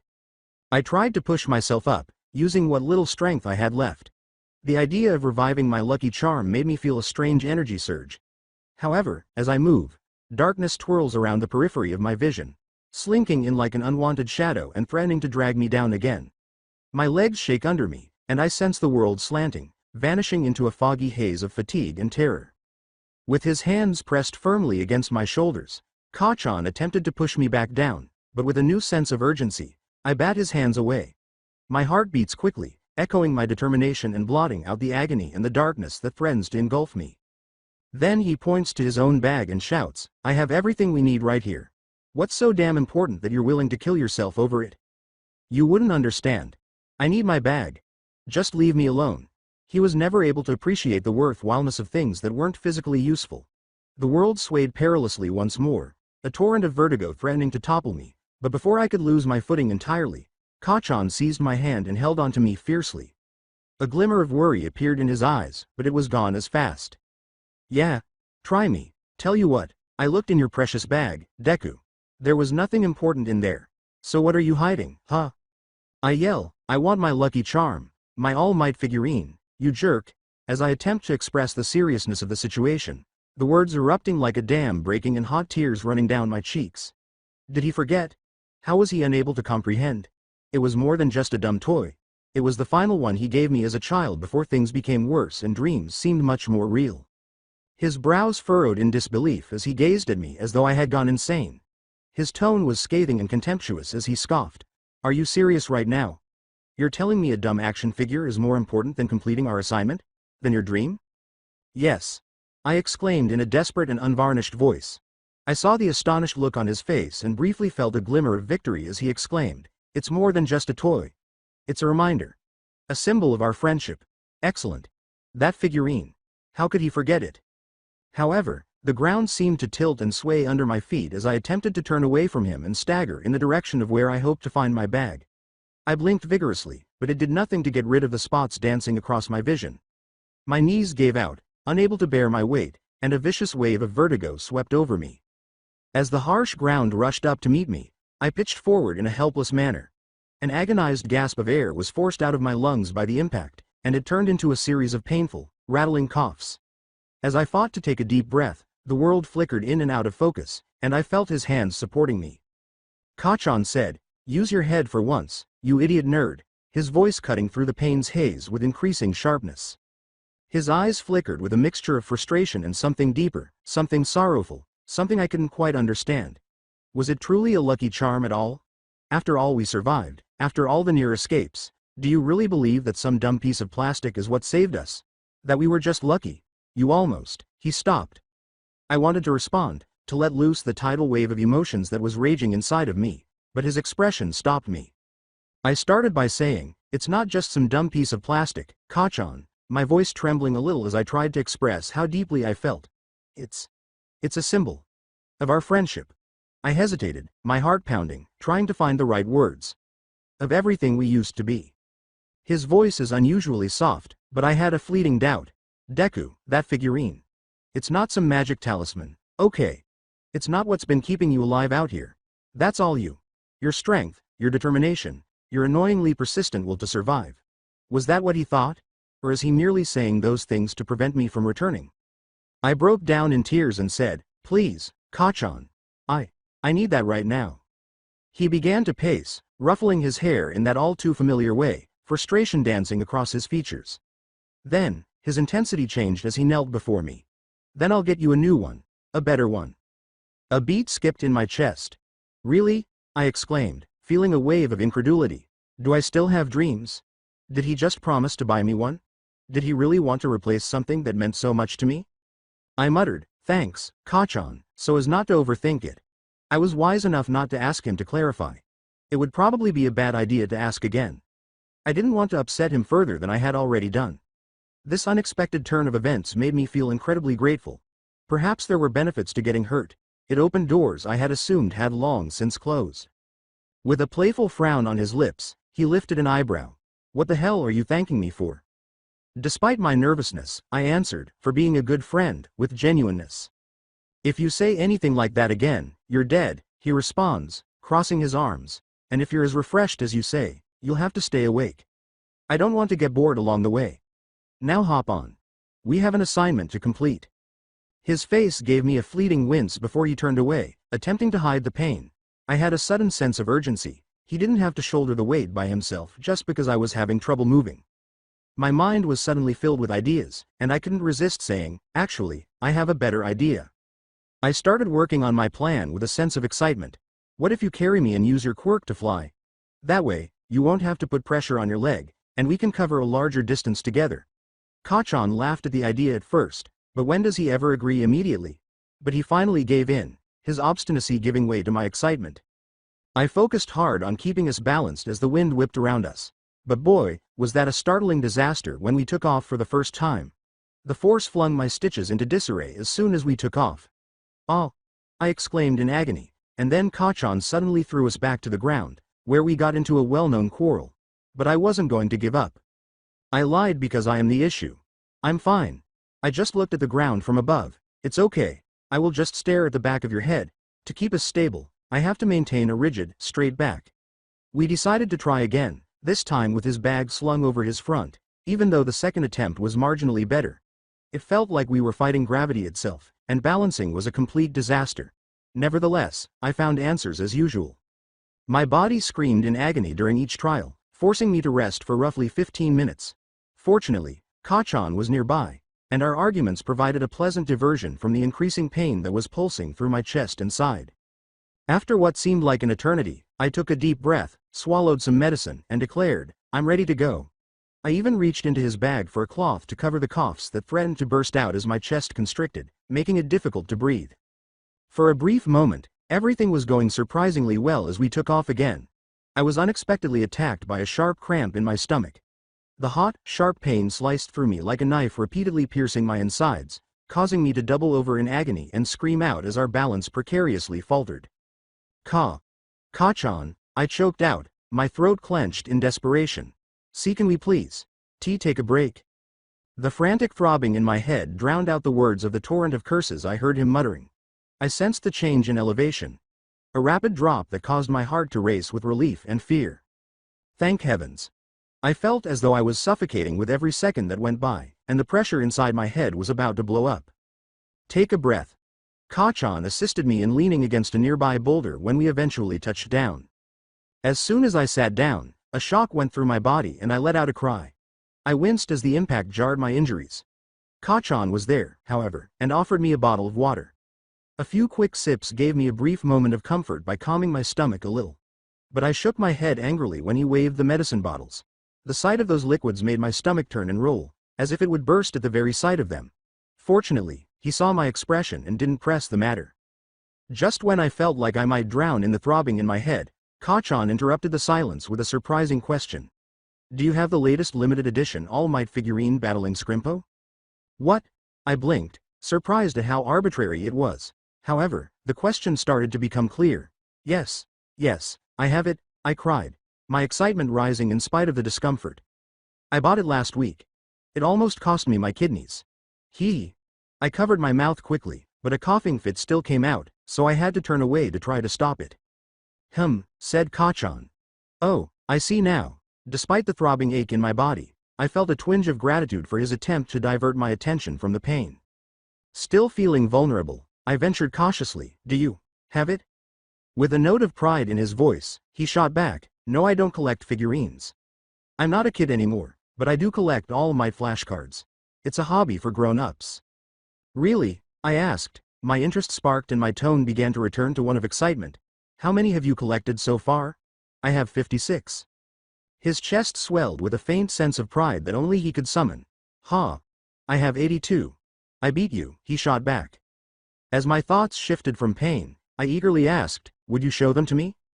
The words, no way am I going to let your filthy hands touch them, which Kachan shot back, resonated deeply with me. More than any physical wound I was tending to, it hurt. But I'll let you see them. I tried to smile, but my mouth twisted into a grimace. Thanks, Kachan. I knew in my heart that he would never let me see them. I can't quite tell if his jab or something really wrong with me is to blame for the painful tightening and rising of pressure that builds up in my chest. I turn away and press my mouth against my hand as the urge to cough comes back. Quick and shallow, desperate and breathless, the coughs struggle to come out as I try to stifle them. Kachan exhorts, don't stifle it, in a softer tone than I had anticipated. Hurt, I whimper, my body engulfed in turbulence. He maintains, I know, but you need to let it out, while supporting me with his hand on my back. I was powerless to resist this time. I could only think about breathing, so my instinct told me to follow instructions. Finally, with a deep, shuddering breath, I lost control and allowed the coughs to flow out of me. My body was startled by each of their harsh, raspy bursts. As collapses of desperate breaths rolled into each other, the force of it seemed to drain the air from my lungs. With every jarring outburst, time seemed to stretch and twist. With each cough, my stomach grew painfully constricted, sending new waves of pain shooting away. Gasping for air, I felt as though I were trapped in a riptide, with the surrounding shadows threatening to swallow me whole. As I gasped and wheezed, each cough leaving my throat raw and stinging, I hardly noticed how long I had been lost in the storm I had created for myself. It seemed to go on forever, as if I were lost in a sea of noise and couldn't get a foothold.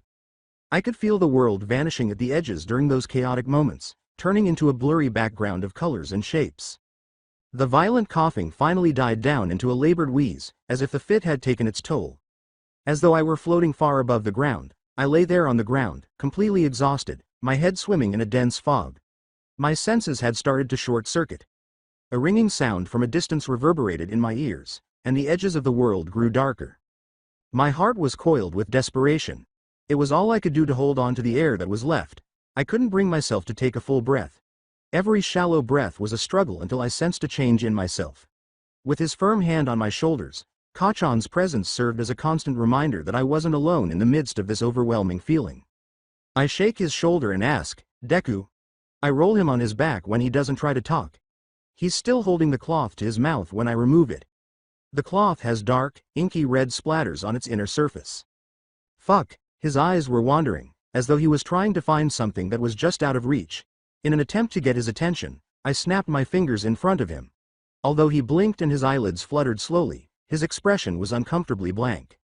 With a harsher tone than I meant, I demanded, how long have you been coughing up blood? He didn't respond. Instead, he just gazed at me through those heavy-lidded eyes, blank and aloof, while feebly gripping his chest as though it might contain the answers I was looking for. My annoyance overflowed, accompanied by a layer of anxiety that grew stronger by the second. Deku, talk to me. He opened his parched mouth, but only a thin, ragged breath came out, as though each syllable were a huge undertaking. Shaking at the seams, he hurriedly closed them again while biting his lower lip so forcefully that I thought he might bleed himself.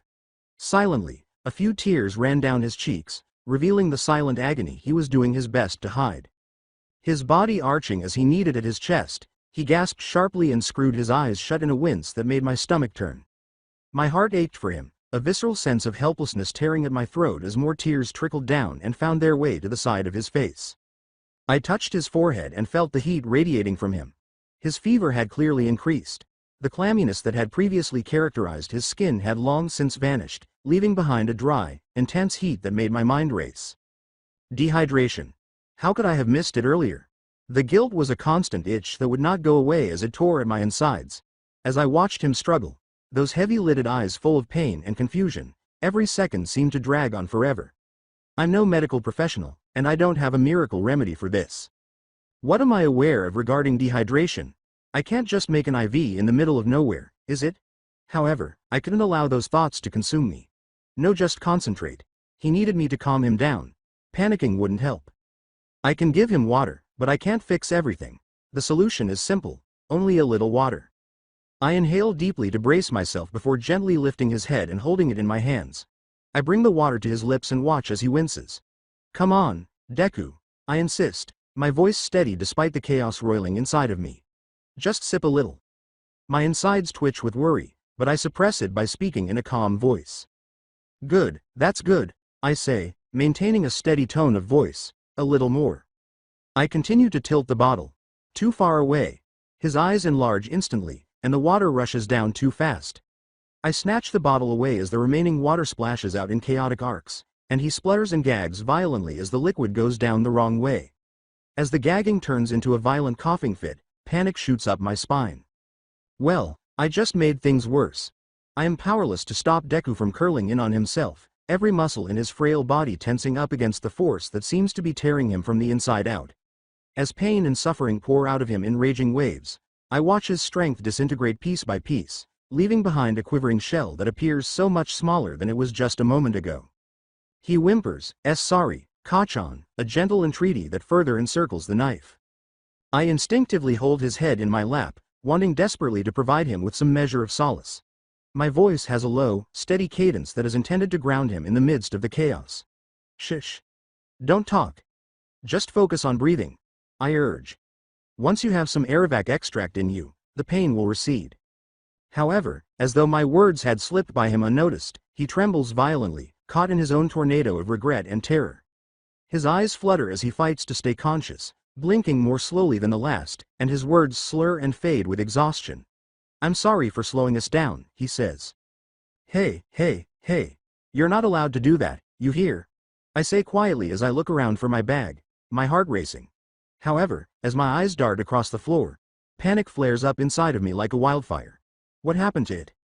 His head resting on the floor, I get to my feet suddenly, my legs feeling like lead as a sudden surge of adrenaline drives me to action. My breath comes more quickly as I frantically search the ground. The dense vegetation around me serves as a reminder of how quickly things can vanish in this untamed area. My thoughts are racing. Consider, where might it be? Then I glimpse something out of the corner of my eye.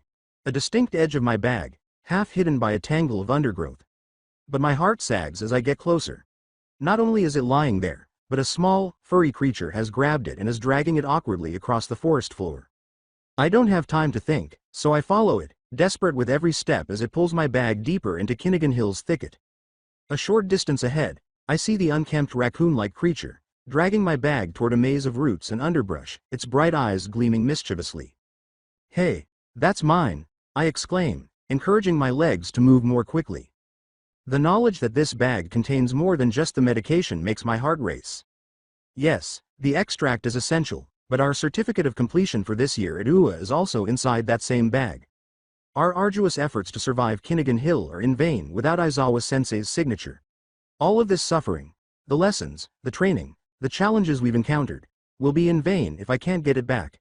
Without a certificate, we cannot finish our assignments, advance in our hero careers, or, worse, have any chance of Deku surviving. I mutter, damn it, as the urgency in my chest becomes unbearable. I decide to use the big guns because I'm frustrated. As I prepare to release a potent blast, I gather my resolve and focus energy into my palms. When I yell, hey, get away from there, my explosion quirk comes on. A shockwave of fiery energy shoots out of my palms and reverberates throughout the atmosphere. The commotion of my explosion sends the forest into a frenzy, and the wild animals of Kinnigan Hill scatter in all directions. It's loud, very loud. The noise and the ground-shaking force startle the raccoon-like creature, which pauses for a brief moment before dropping my bag and running away into the undergrowth. I cry out in relief at the creature's retreat, finally, but my joy is fleeting. As it disappears further into the tangled greenery, another creature snatches my bag and scampers off, holding it firmly in its jaw. I shout, no, come back, as a wave of annoyance sweeps through me. I make a snap decision, and my heart is pounding.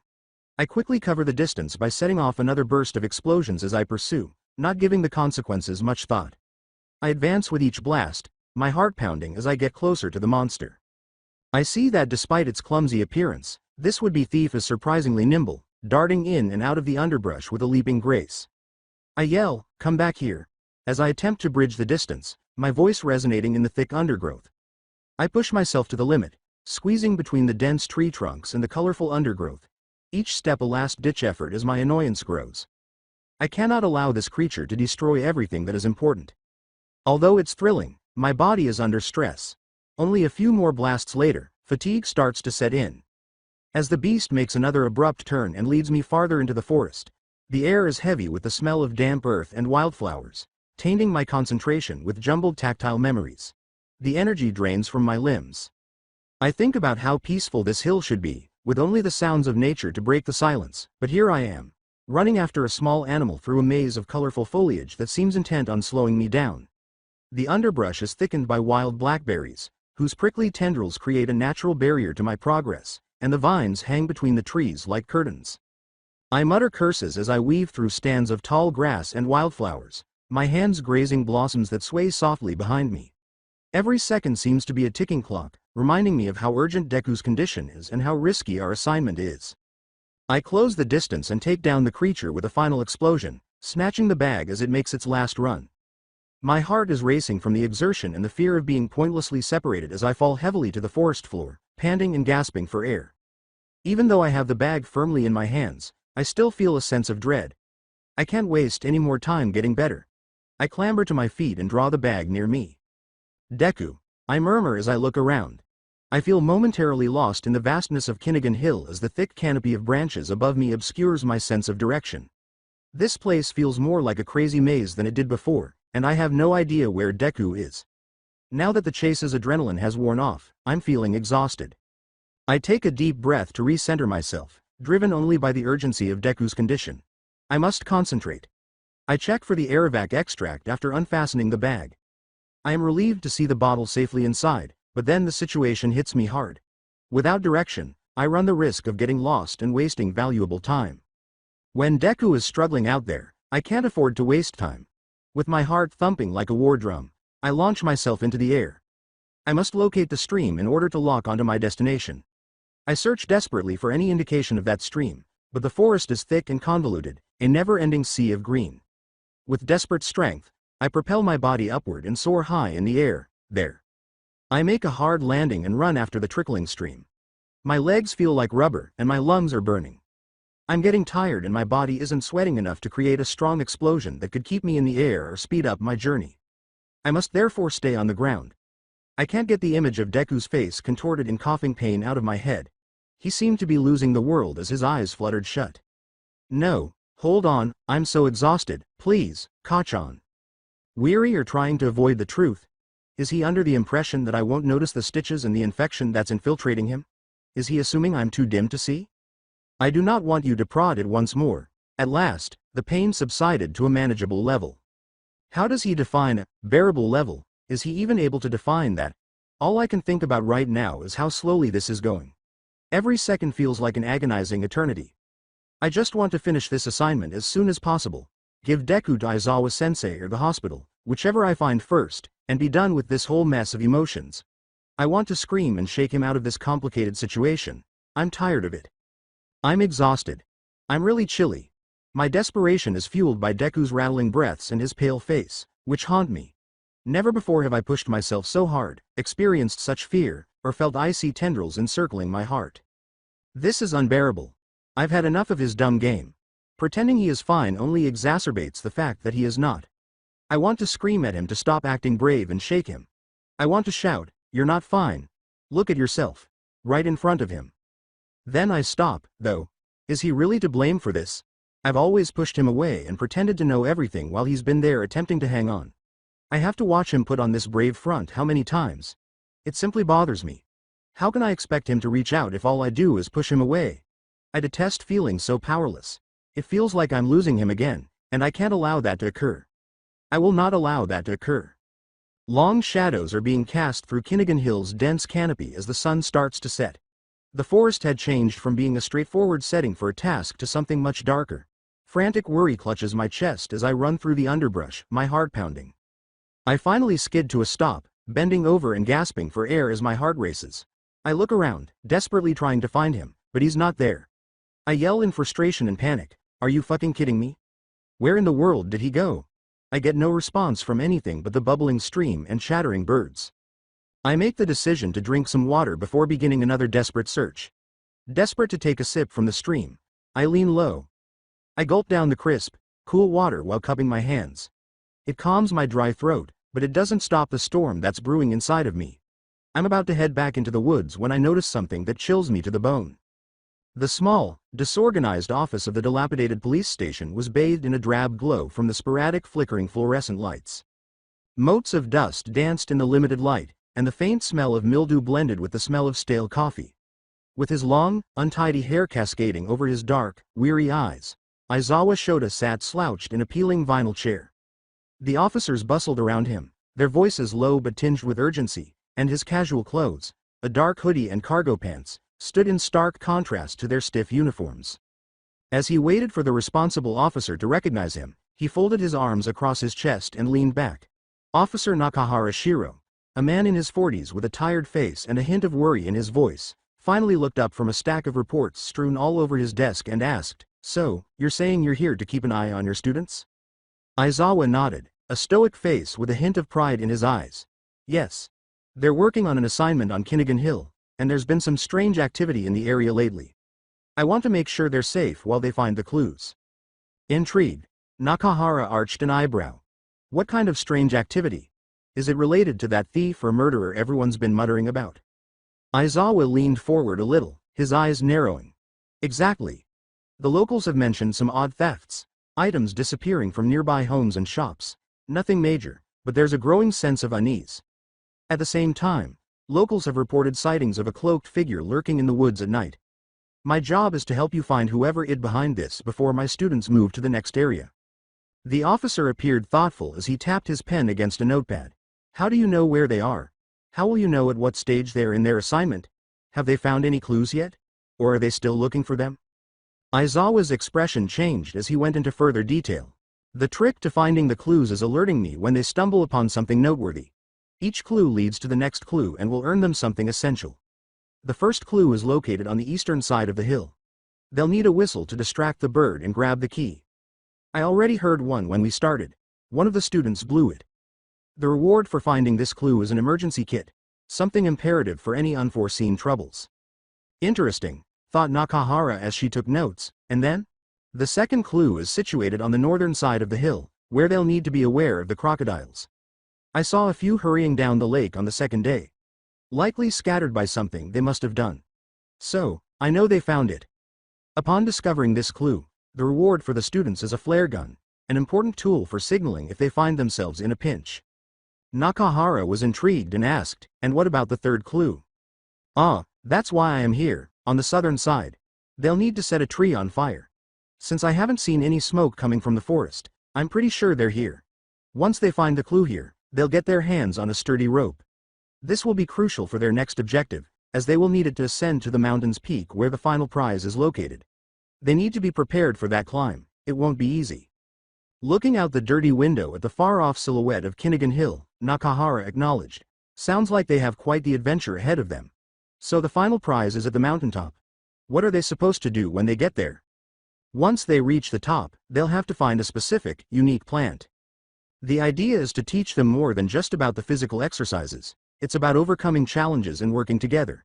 They'll learn how to identify different plants too," Aizawa added with a sly smile, ignoring the growing dangers associated with those clues. "They're supposed to then travel along the western side back down to reach me. If anything goes awry while they're up there, the flare gun will be their best bet to alert me if they're in trouble." More concerned than ever, Nakahara furrowed his brow. "So you think they're still out there? And what if that thief or murderer decides to target them while they're busy with their assignment?" As he leaned a little closer, Aizawa's expression darkened, his posture tense with the gravity of his worry. His dark eyes glinted with determination as he stared at Officer Nakahara, the flickering fluorescent lights seeming to dim. "That's why I'm here," he stated in a steady, low voice. Tell me more about this cloaked figure you've been hearing about.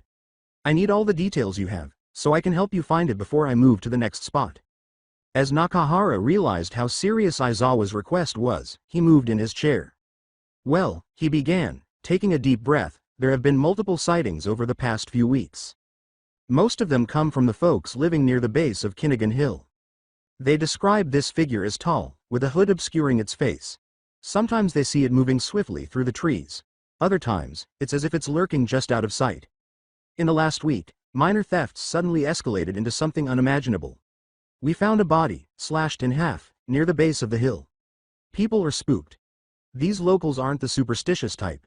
Something has the entire community on edge, and it might be more dangerous than we think. More dangerous?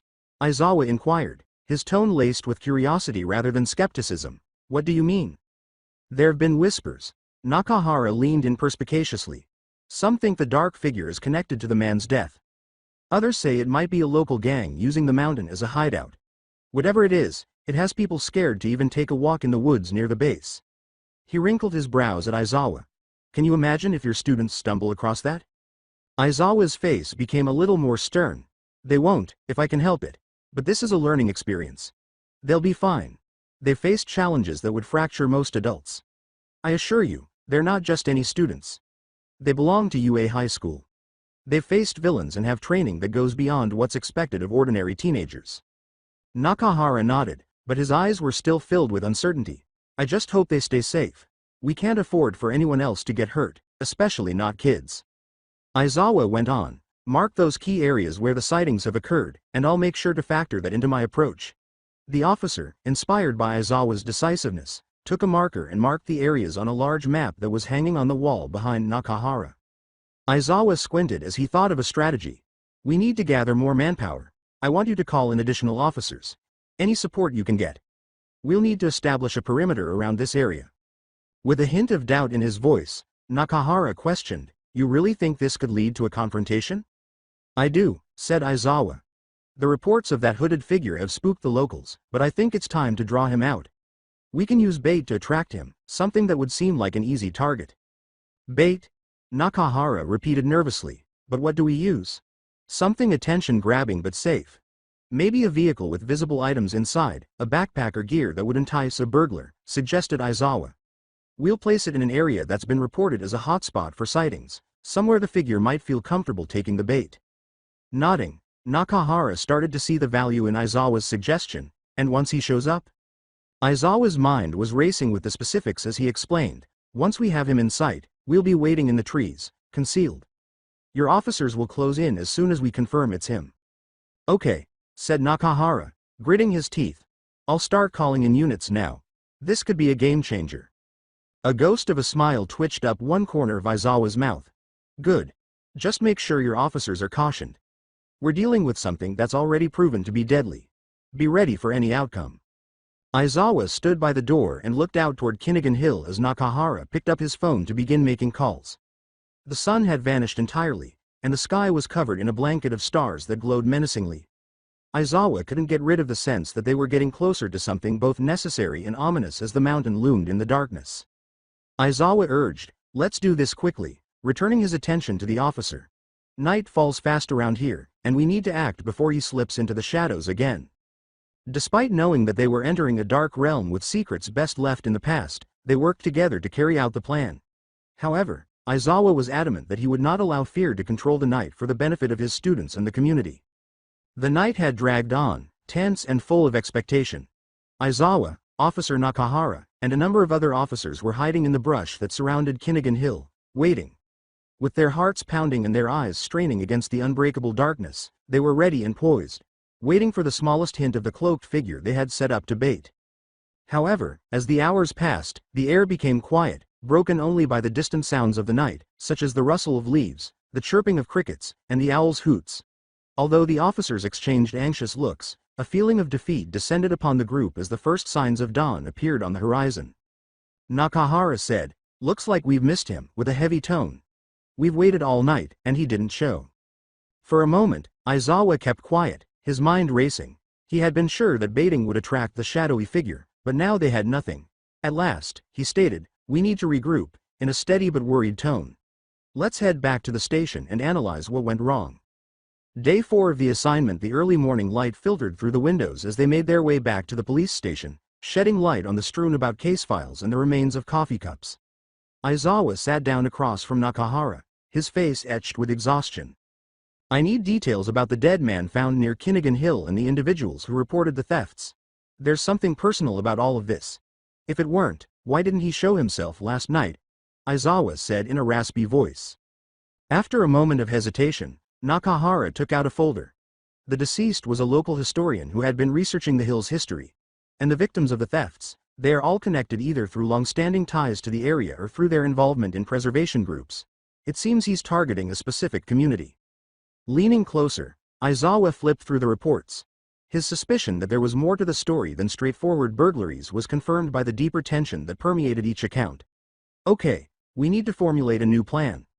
Let's gather background information on the historian and the other local residents, what they might know about the artifacts or stories tied to the hill. A deeper interrogation, proposed Nakahara. Yes, and we need to organize a community meeting, Aizawa said.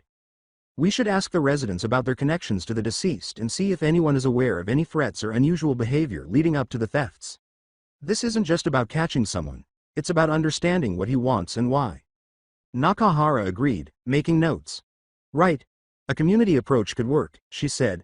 I'll set it up and get the word out for tonight. Aizawa concluded, good, with a surge of resolve. We'll confront the truth head-on and be ready for whatever we uncover. This isn't just a crime. It's personal, and we need to treat it as such. Aizawa's sense of purpose returned as he got ready for the meeting. He was resolved to uncover the answers hidden beneath the layers of emotion and history before anyone else was taken by Kinnigan Hill's shadows. His phone buzzed on the table as he was going over his notes and making plans for the future. He looked down to see All Might, the well-known name shining on the screen. Pardon me, Aizawa said as she went outside to answer the phone. His voice was steady but cautious as he responded. What's the update, All Might? All Might's voice boomed through the receiver. Eraserhead, my friend. His normally cheerful tone was tinged with concern. I wanted to check on your progress with young Midoriya and young Bakugo. How are they doing? Aizawa responded, they've been making progress, with a hint of pride in his tone. Smirking at All Might's agitated voice, he said, they haven't finished the assignment yet, so I don't know if they're still alive. If that's what you were asking, what's going on your end? The two students I was assigned to watch, Todoroki and Uraraka, sustained some injuries during their assignment. Recovery Girl took her time getting to them, and right now they're resting and recovering. Aizawa was both worried and frustrated. Injuries? What happened? Uraraka has a sprained ankle and frostbite marks, while Todoroki sustained scrapes and bruises all over his body. I don't know the whole story, but they say a building collapsed on them, All Might said in a serious voice. They miscalculated their moves. Thankfully, it wasn't anything too severe, but they could have been more cautious.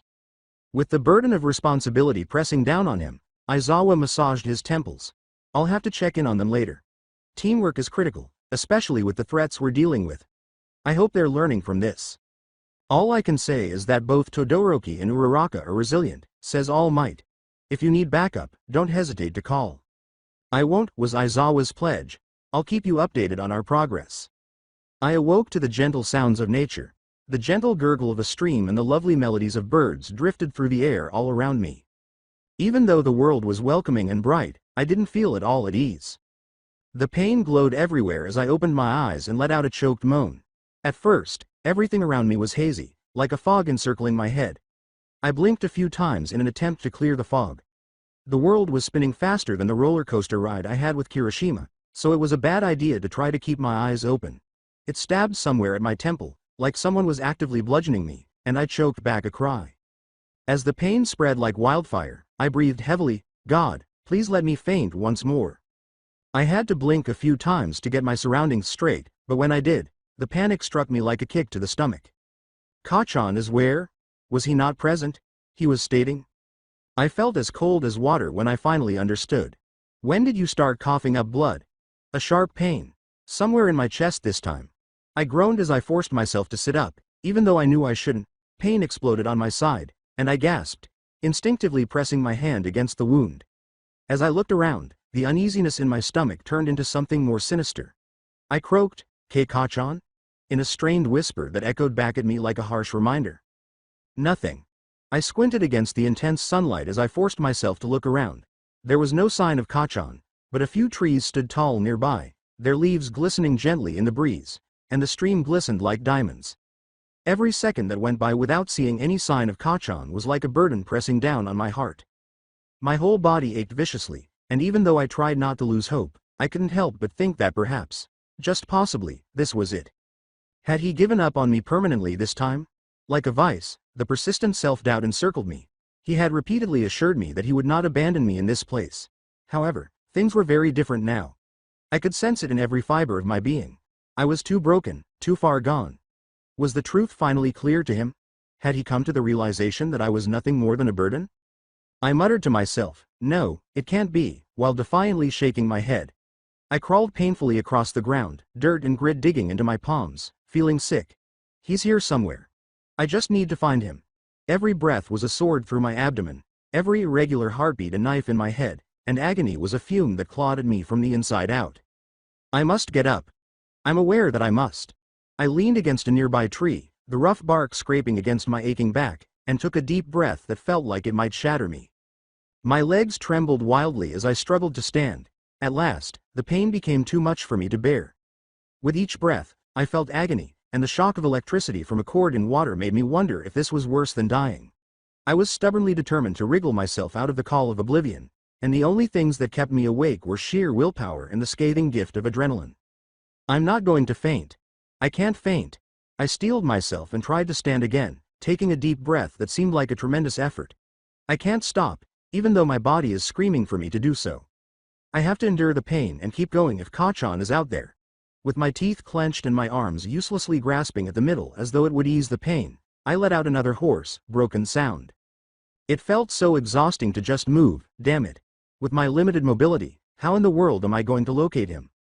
Not only that, but I don't even know where he was. Then I caught sight of it, a brief motion, a shadow moving down the hill between the distant trees. There I was filled with hope, and my heart was pounding. Kachan. He had to be the one. When I most needed him, I knew he wouldn't abandon me here. Perhaps he was merely assembling supplies for us, something to sustain us both.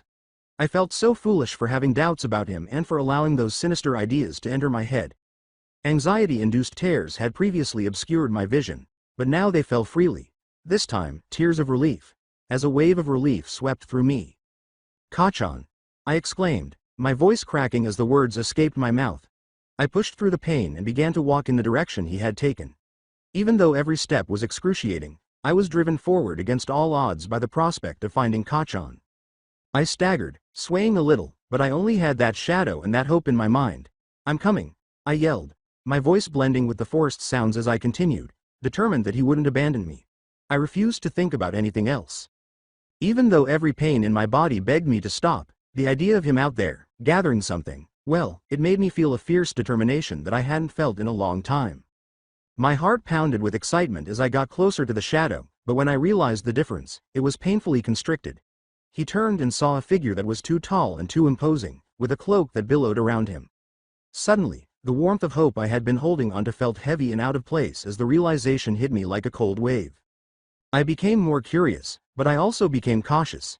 Despite my tremors of uncertainty, I called out, "Who? Who are you?" in a steady voice.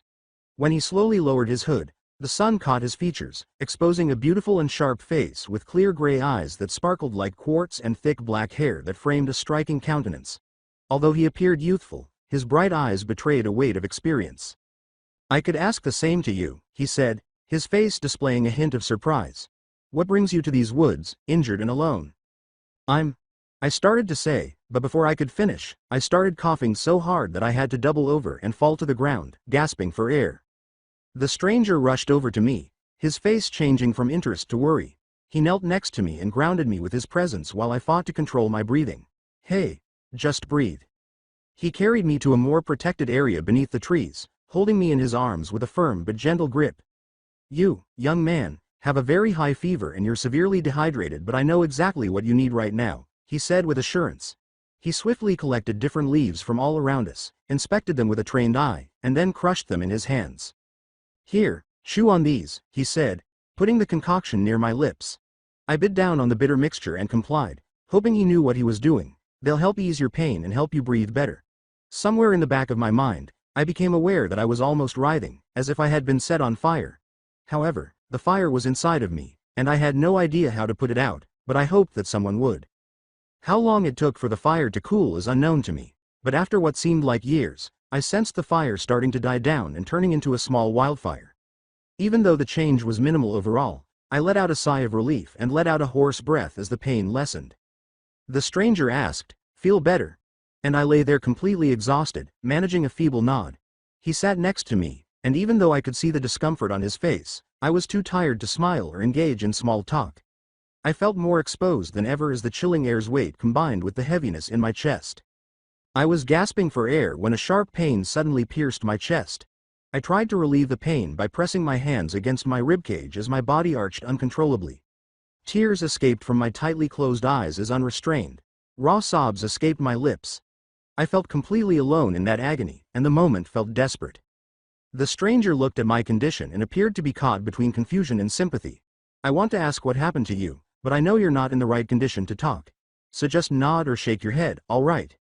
I felt as though the slightest motions drained me of valuable energy, and I could hardly muster a minute nod in response.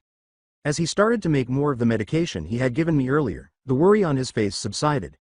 I was appreciative of the mixture he put on my tongue, even though my throat was still raw. If only slightly, it pulled me out of the abyss like a lifeline. With caution, he inquired, "Are you alone?" The thought of Kachan made my heart race, so I shook my head. Even though he was meant to be with me, I felt alone and stranded on this harsh hill. "Okay. Is someone coming for you?" He went on, examining me with a frightening level of detail. I just stared at him, though, my stomach knotting with uncertainty. Was I really going to be targeted by Kachan? Or has he given up on me permanently this time? "Damn it, I'm not going to abandon you." However, he stated that he would not abandon me. So why am I feeling so alone? I was surrounded by my memories in that oppressive quiet. I was unable to predict whether his desire to find me would be stoked by loyalty or annoyance. The stranger must have thought something else based on my silence. He said, "Look, it's not a problem." I was just the same, with a tone that suggested sympathy. I had friends too, once. I thought they'd always be around, but people change. His words resonated with me, and as I absorbed them, my face became confused. He raised his hand in front of me and sighed, saying, "I have a villainous quirk." Dark smoke started to coil out of his palms as his fingers curled, circling us like a sinister mist that was dense enough to completely block the light. I panicked at first, but I calmed down after realizing that this man wouldn't hurt me. He turned away as the darkness dwindled. Growing up, I was always told that my quirk made me a villain. Kids would call me names, bully me, and even beat me just because of what I could do. It didn't matter that I was just a child. All they saw was a monster. For years, I wore that label. I was the unwanted, the outcast. No, I cut in, feeling a surge of defiance come over me. "You're not a villain. Jay, just because of your Q quirk." I sat up a little, feeling a little more confident. I felt a searing wave of pain as every breath pulled at the wound. I gritted my teeth and forced myself to concentrate in spite of the pain, determined to retain as much of the conversation as possible. It's how you choose to use your abilities that defines who you are. It's not a label to stick on you. You didn't ask for it. His gray eyes flickered with surprise as he scoffed. His intensity increased as he leaned closer and asked, "Oh really? Then why are you here alone? Where are your friends? What kind of friends just leave someone behind like this?" With pain clutching my chest like a vice, I took a sharp breath. "Kachan. He's out there. He's just stubborn sometimes. We came here to complete an assignment. But we got separated. He might be looking for me." He raised a skeptical eyebrow and asked, "What kind of school sends its students on a dangerous hill to complete an assignment?" My voice was a little proud as I answered, "UA High. I am a hero in training, even though my throat hurt." However, as soon as I finished speaking, I noticed a glimmer of something in the gray eyes of the stranger. Desperation mixed with fear. His hand shook a little, and before I realized what was happening, his expression changed from one of uncertainty to one of panic. He said, "You're a hero," his eyes wide with fear. He rushed to his feet, stepping back, withdrawing into himself as though the very fact that I was a UA student were real. Was an imminent danger. "Are you here to take me in?" I can't go back. I won't." I yelled, "Wait, what?" But my voice was shaky and strained, barely breaking the sudden, oppressive tension. I didn't want to startle him because I could almost feel his fear radiating from him and swirling around us like the black mist clouds that started to form at his feet. In an attempt to soothe him, I tried to stand while gritting my teeth against the agony piercing my chest. He yelled, "Stay away from me," and suddenly there was darkness all around him. Look, it was a mistake. He started it. He was the one hurting me. An alarm shivered through me. As I took a cautious step, I could feel the tension between us growing. I held up my hand in submission. Hey, I'm not here to. Dark mist spiraled from his fingertips as he slashed his hands through the air in front of him before I could finish. I heard thunder reverberating through the trees, and the air crackled menacingly. An invisible arc sped toward me, tearing through the world at a terrifying pace, and I ducked just in time. I felt the whoosh of energy as it sliced through the area where I had just been standing, barely avoiding it. When I turned and saw the tree behind me cut cleanly and mercilessly in half, my heart began to race. It was a terrifying sight. With a desperate tone, he yelled, "I told you to stay away from me, once more. I don't want to hurt you, sometimes, I just can't control my power." My anxiety increased as the darkness grew. I fall to the ground, doubling over as my beaten body is racked by a coughing fit. I made an effort to stand despite the pain, but my legs felt like lead. Every breath felt like a dagger piercing my side as the pain in my chest intensified. The swirling shadows made me feel lightheaded. Is it his peculiarity? Or am I at last giving in to the delightful comfort of unconsciousness? I felt like I was being eaten alive, the darkness tugging at my very being as every last bit of strength left my body. I was on the verge of passing out when a flash of light broke through the shadows. Boom! The earth shook violently. Kachan. I will continue the series in next part. Till then, bye bye.